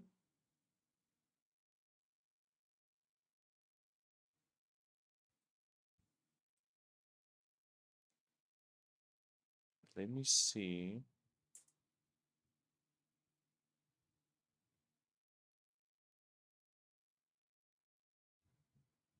Mm-mm.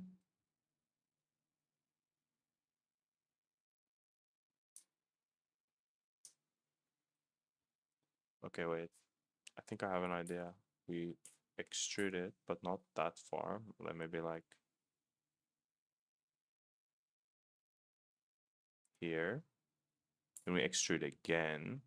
And this part, we take like maybe here. Then we rotate on the Z axis, but I need it to touch. So we're gonna do it again.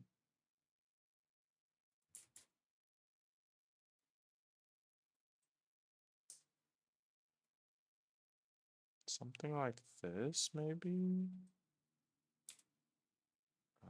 Is it?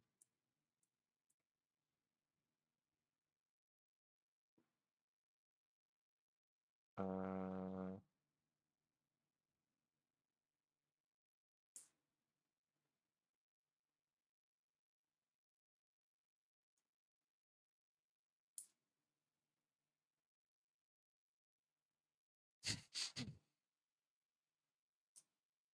I feel like I'm doing some dumb shit now, but I like it.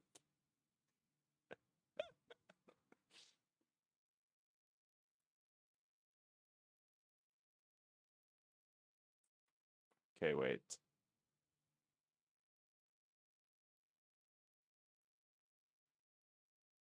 I need this to cut like 45 degree. So we're gonna redo it again. Maybe like here. Then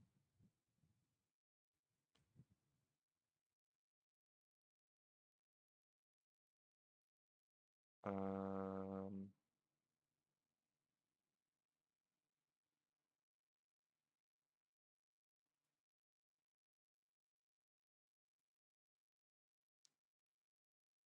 the edges here.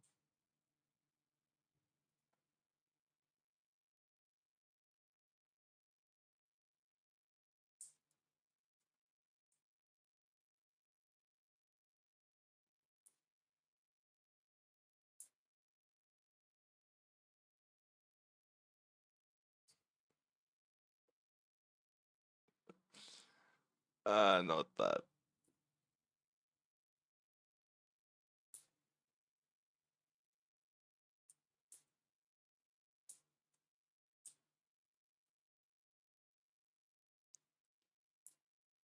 What even happens if I do that? Does it actually...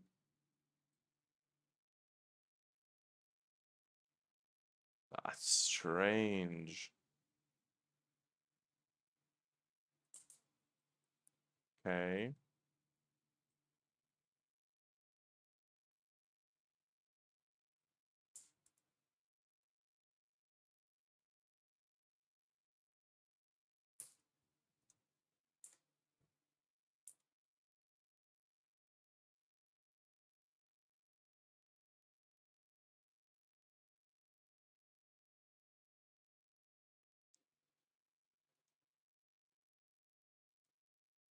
Okay, wait. So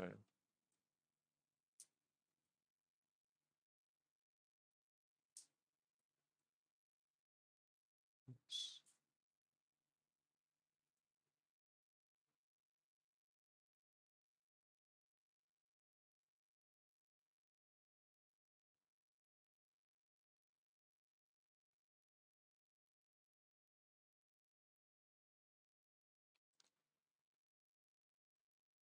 Um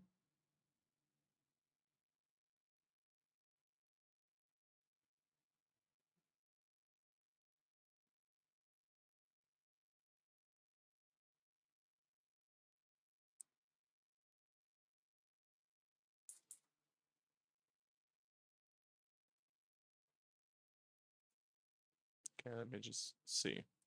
Um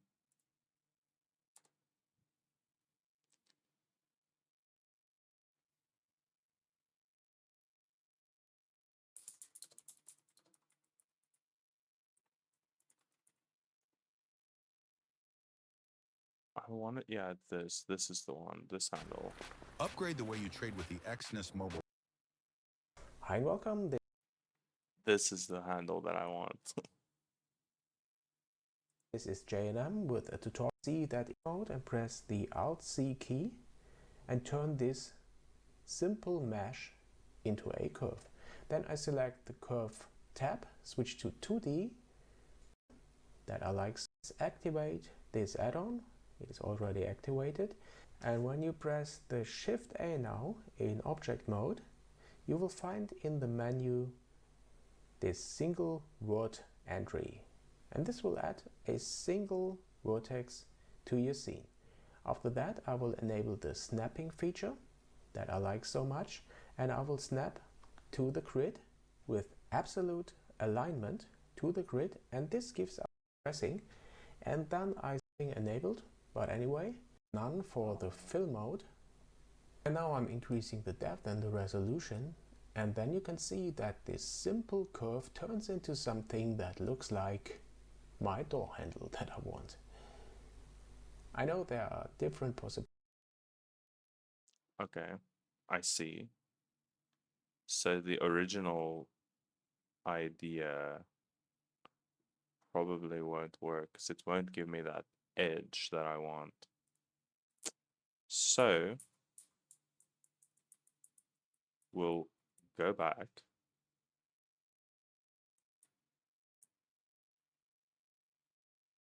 Like this. And then we will, let's see, a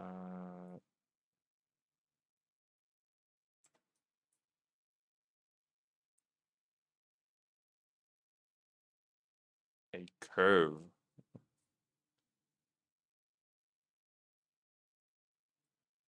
Extrude longer. You mean like, wait, let me just.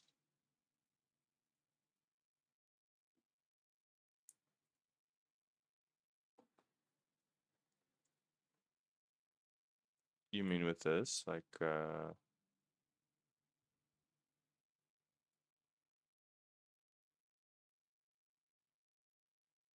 top view?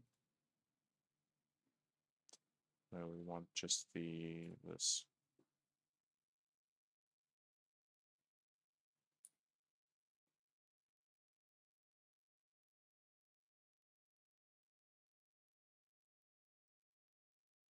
Control Shift Alt S. Holy shit. Control Shift Alt S.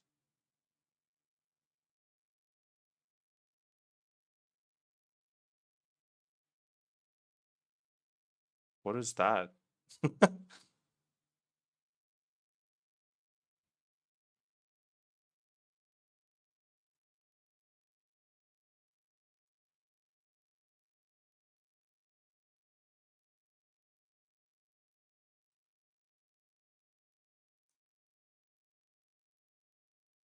Control Shift Alt S. Okay, so we're gonna extrude.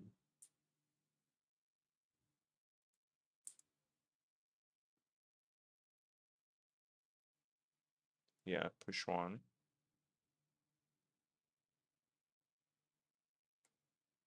And then we're gonna extrude again.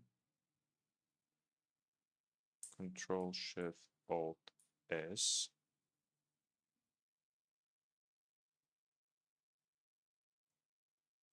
Okay. So it should be in the side view because we wanna. No. Top view. Yeah. Control Shift Alt S.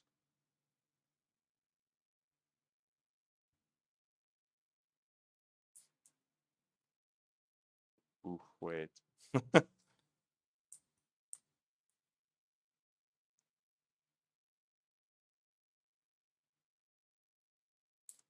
Oh, for a perfect 45-degree cut. So it's top view.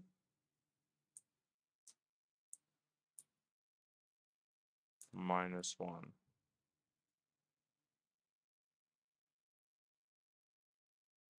That's amazing.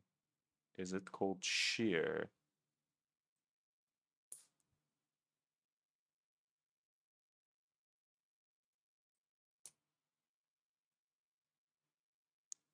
Extrude on the x-axis. Oh, fine.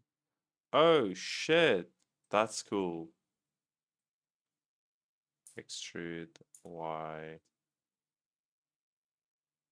Let me bring my reference back so I can see how long. Extrude Y. Maybe something like this. And then I guess I can just rotate this face.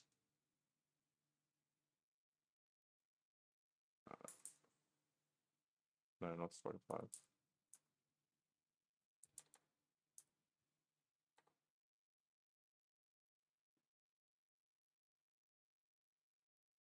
Oh, shear again. with one. Oh, okay, so it's Control Shift Alt S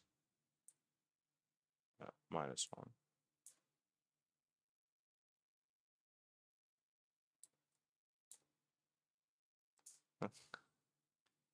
You're right. Control Shift Alt S minus, sorry, 1.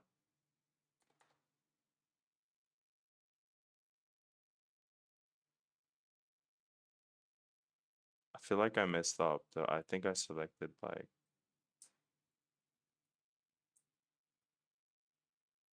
so we go top view.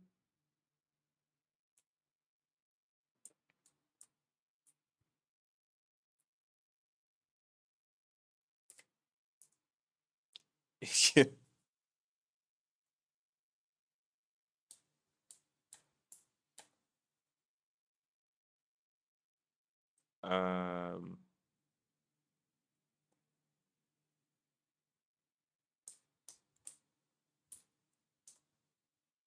Top view.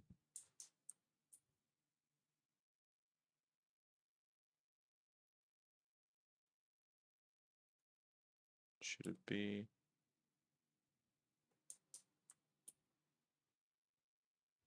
Uh,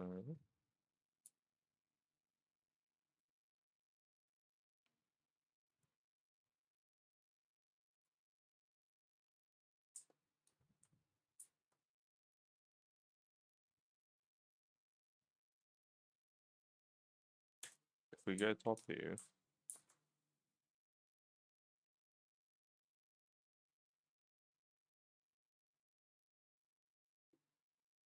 it's doing this strange thing.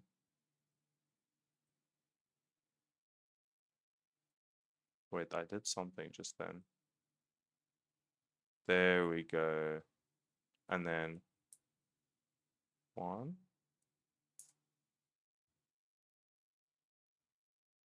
I did something. It works.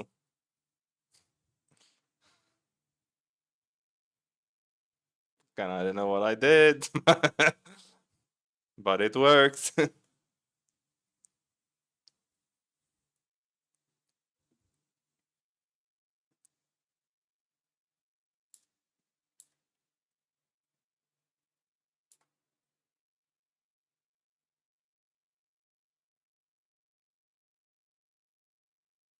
Now, when the face is selected,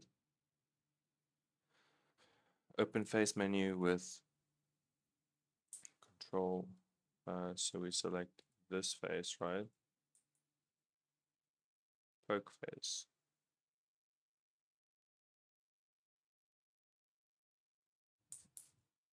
Poke faces.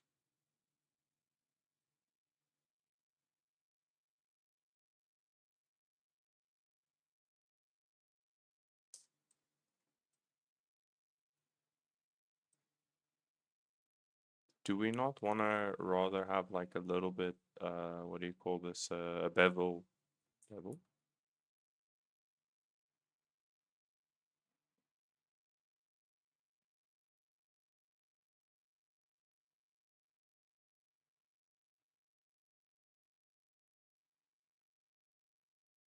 What's the, what, like, I don't understand the poke. Or why the poke, I guess.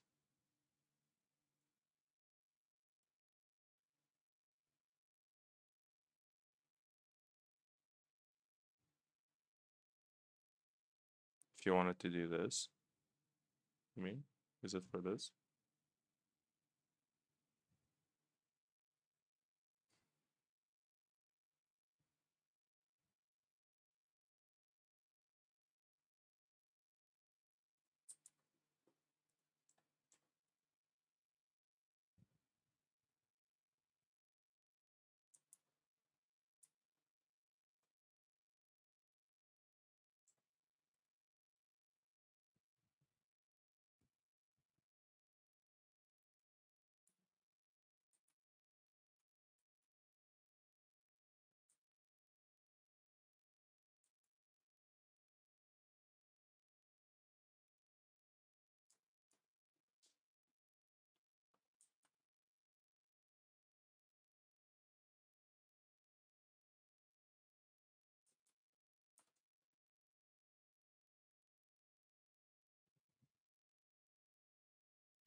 Damn.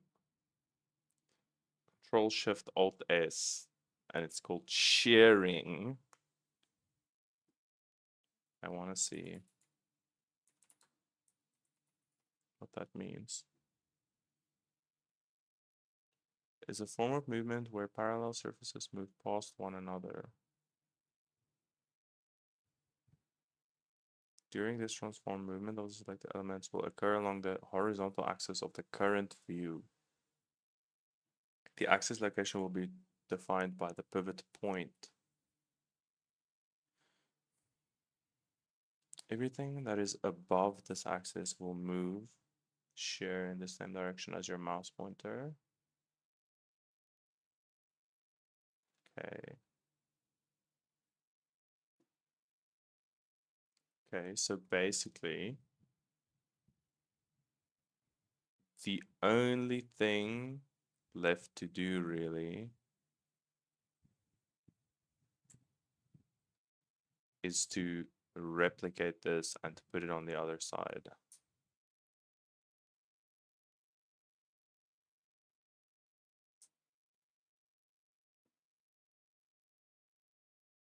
Surfaces with more than 4 corners will called n-gons. Surfaces are triangulated in engines for mathematical. If you have such n-gons, the triangulation can get very wild. This is the reason why it's very, very bad to have such n-gon. Oh, so it's okay, because I saw this earlier and I thought, so it's like the circle, right? If we have a circle, there are two types of fills. It's n-gon or triangle fan.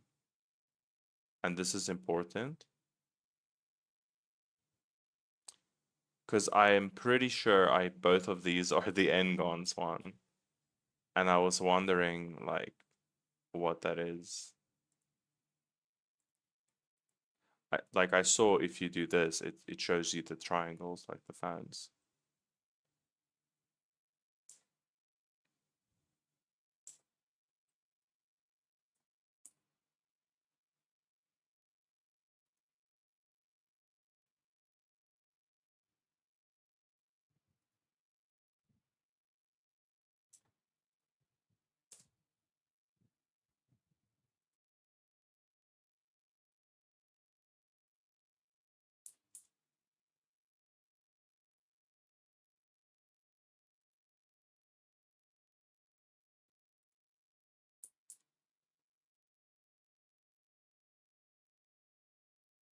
Okay.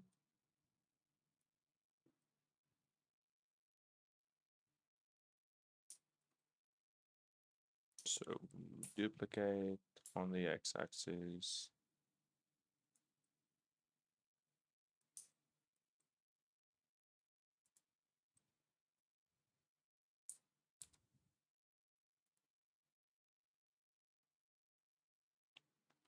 Then we flip it 180. We take it back. GX.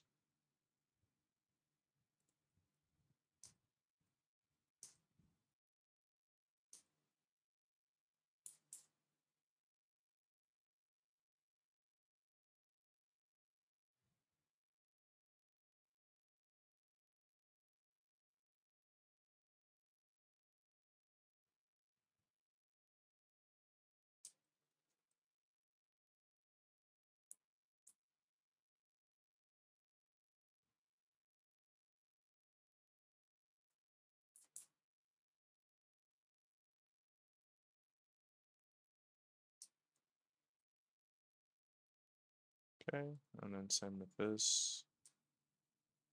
We do duplicate. We move on the X. But now we have to rotate on the, is it the Y axis? Rotate Y 180. Then back to the door.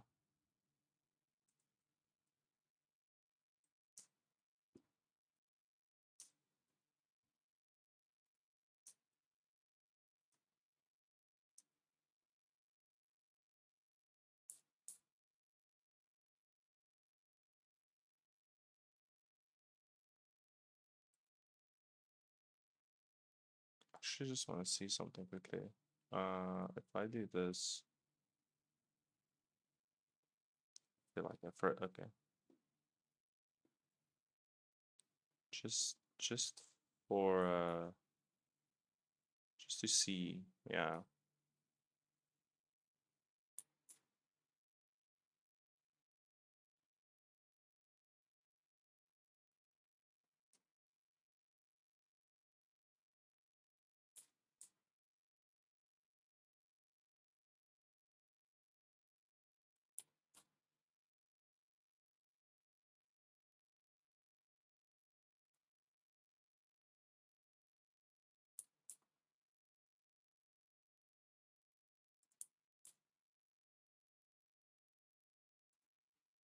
Amazing.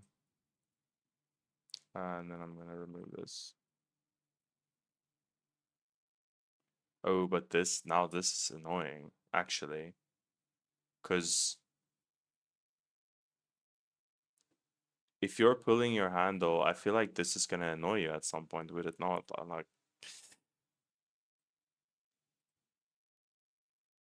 hmm.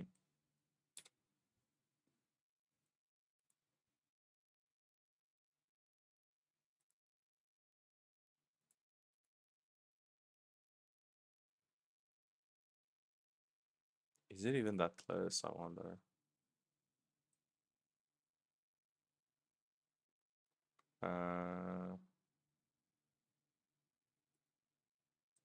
Yeah, it is actually that close.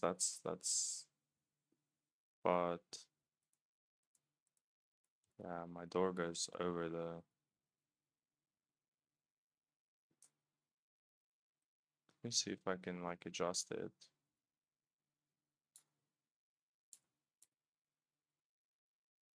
Mm.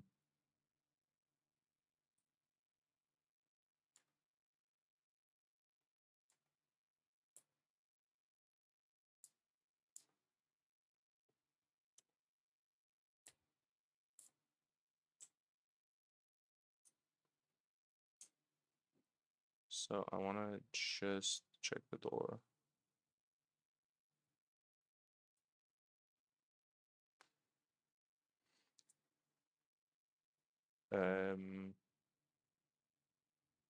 Oh wait, I actually didn't see the next one that you sent. Use n-gons for the basic objects because it allows you more flexibility in further processing. During the process, a modeler usually takes no longer, a modeler usually no longer has n-gons. Blender is also an engine, although you see an n-gon. Everything is converted into triangles in the background of the engine for display by the graphics card. Displayed n-gon is more or less a placeholder, just like squares. You can observe this calculation in Blender, but this stuff is if you're more experienced. It's enough to remember that tris and quads are okay and guns are bad. Quads are more desirable because it makes modeling easier, allowing you to do things like edge or face loops. Okay. So, even if I show it as an n-gun, it's not actually one in the background, but I should not use them. I think that's what I'm getting.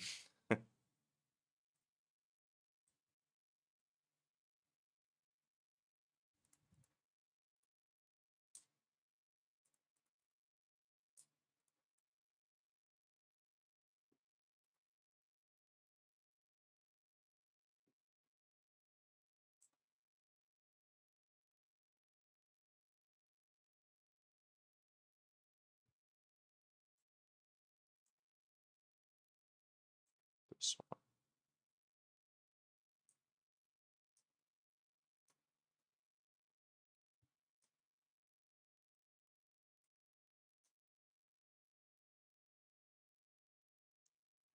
So if I do this,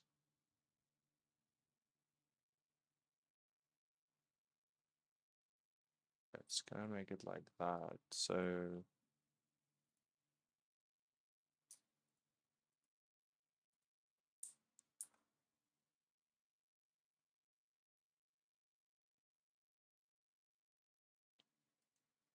Okay, so I should be selecting.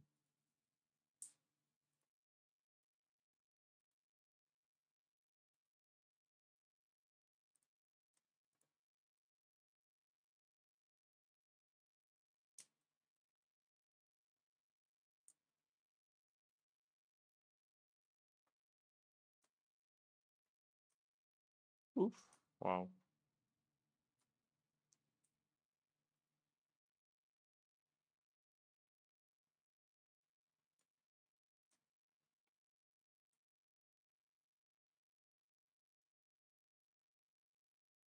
Gets even worse when the topic of optimization comes into play, bro. Yeah, I think that's the one thing that I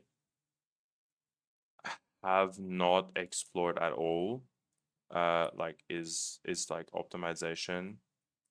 I know that, for example, or this is how I understand it. Like if I like we have this door, right? And then I should see if there is anything like inside and then remove it because it's obviously you won't ever see the inside of the door, for example. So you should remove like things that are inside that you can't see at all because I think the game engine is still trying to like calculate that even if you don't see it.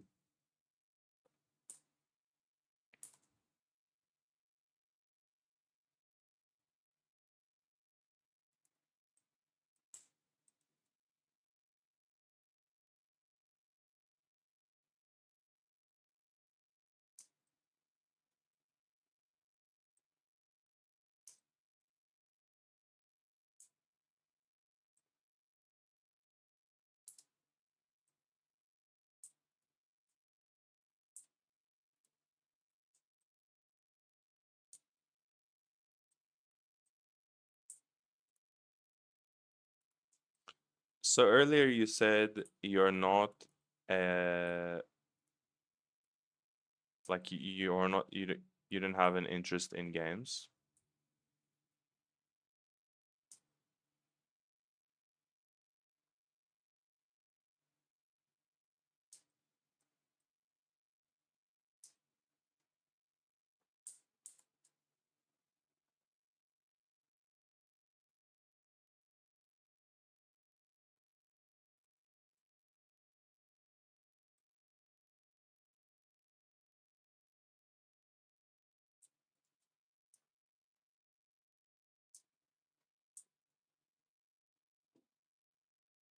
Damn.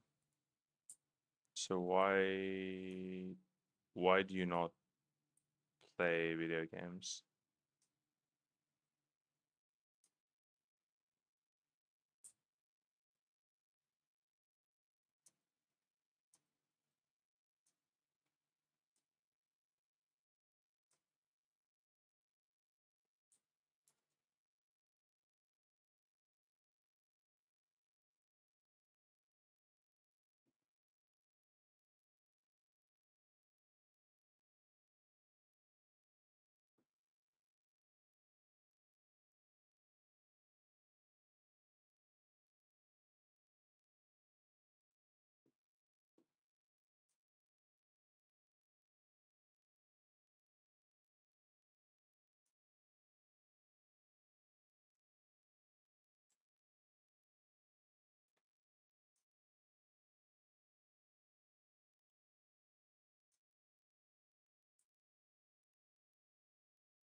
I'm having a hard time with this camera right now.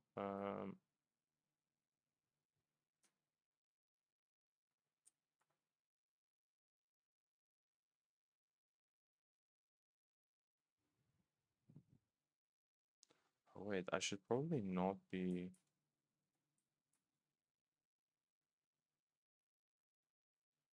using like 5 segments every time. Feel for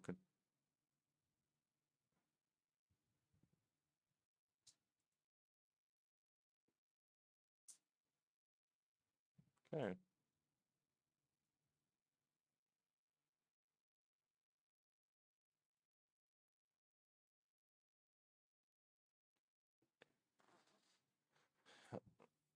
No idea. I have more freedom in Blender. It's like playing Lego in Blender. I have all box of Lego games. I only get one kid. Weird example, but that's how I would summarize. I'm just old and I've already played enough for life. Yeah, no, I get that. I feel like the longer you actually play video games, like I don't know, it's like it's almost kind of like the magic fades, you know? Like when I was younger, it's all I wanted to do, like, you know.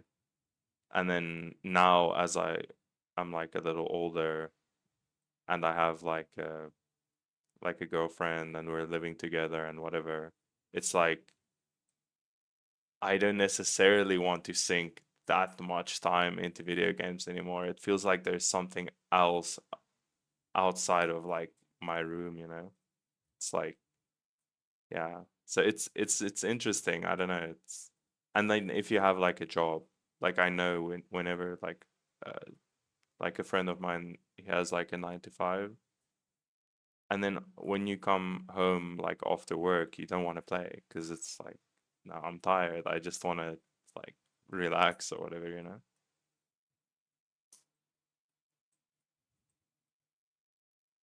Like kind of life just,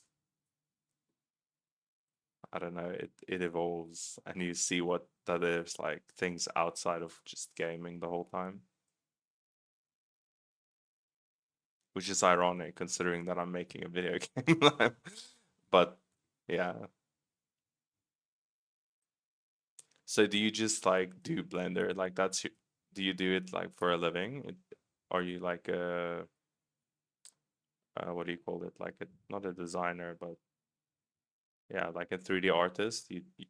Like is that what you do for a living? Sorry.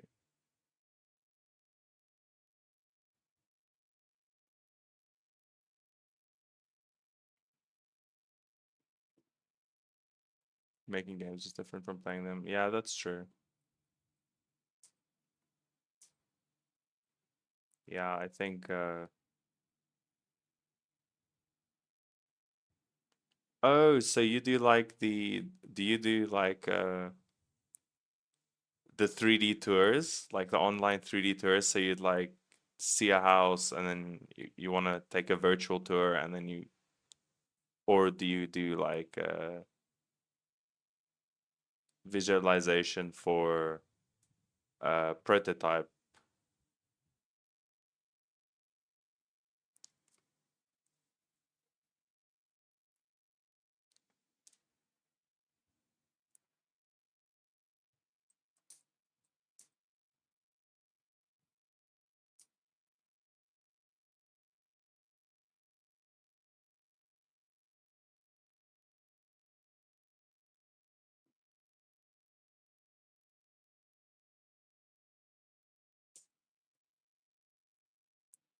As well as, but less in the private customer business, but for larger projects. I see. So you just like Blender. Do you work in Blender or do you use something else there? Is there like a different industry standard?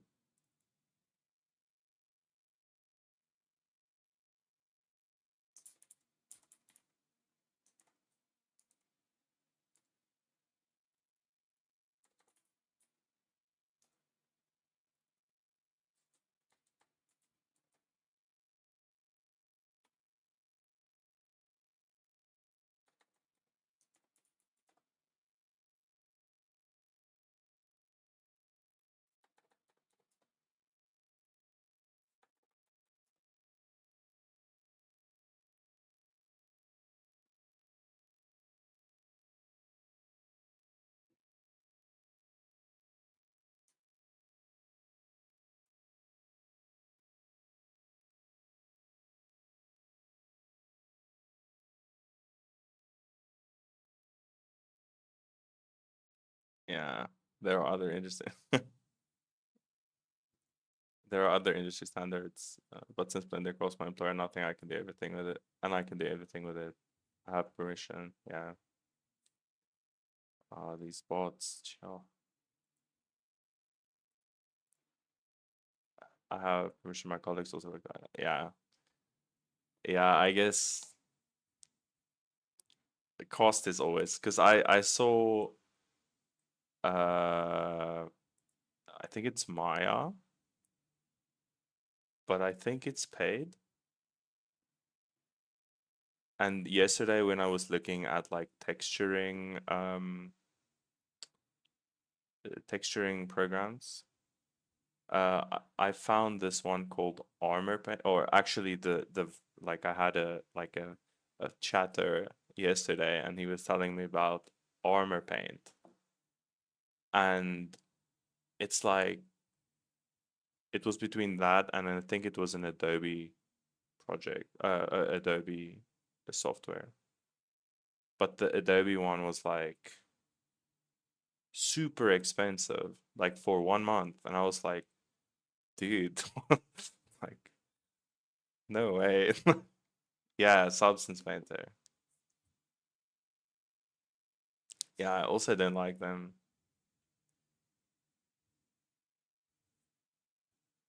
But I feel like it's uh most of the companies become evil or whatever at some point, right?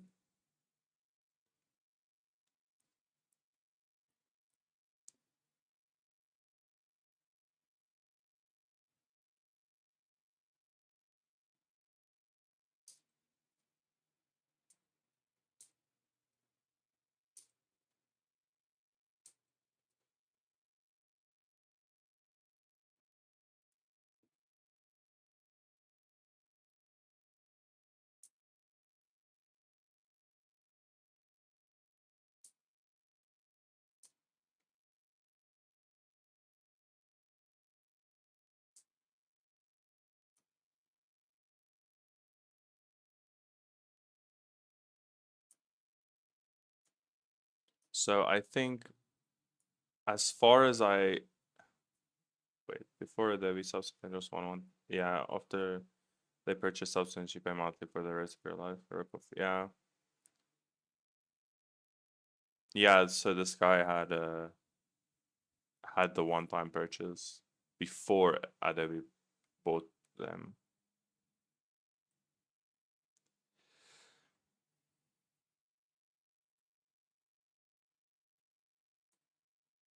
So I'll be trying some free alternatives. I want to try the what is Armor Paint. Thank you. Yeah, I'm not entirely sure where to go from here. I think this is like the for the next stream. This is what I want to research like now. Like after the stream is I think yeah, so was it not they had like texturing and stuff like that? Is it not?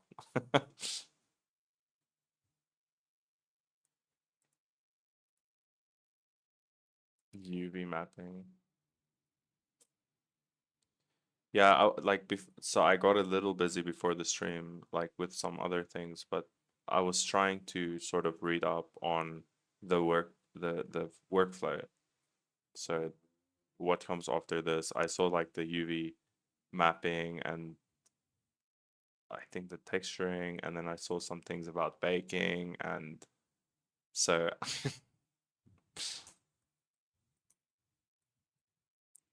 so I guess I first need to figure out how to unwrap this, and then yeah, I'll see what comes after. And then maybe I want to do the texturing in this in Armor Paint.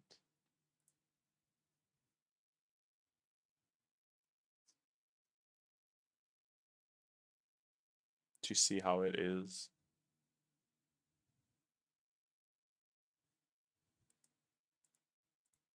Armor Lab.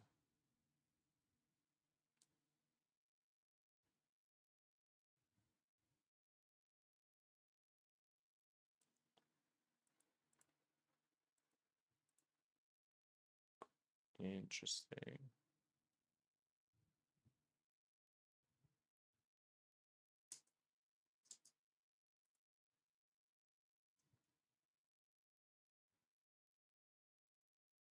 So armor pet.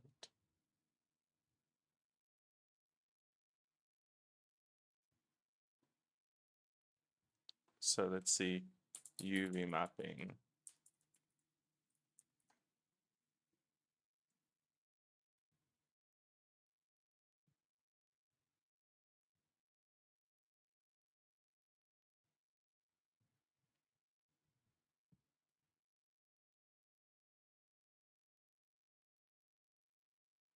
Okay. Yeah, I'll start looking into these as I like in my free time, because I think this will be very boring to watch. So yeah, I think my stream goal was to finish a door, and the door was finished with some help, obviously. Thank you for your help.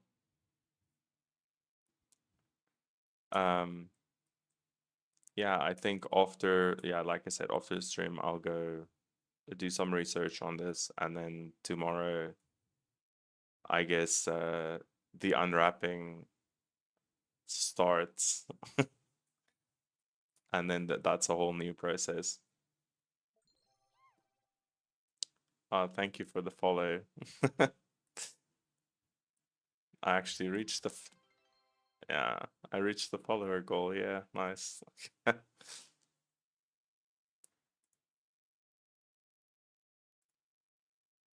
Thank you for watching, and thank you for your help. It was really nice. I feel like it would have probably taken a lot more time if I did not have this help. You are welcome to join my Discord. It's in the Twitch channel, like on the page. If you have Discord, I don't know. Maybe you don't like Discord either. Maybe, yeah, I don't know. And then, yeah, in 2 years, yeah. Yeah, we'll see. We'll see how that works out. But yeah, I'll be here again tomorrow, same time. Going on with the, like, continuing with the door. So thank you, and I hope to see you again here. All right. Cheers. Have a nice day.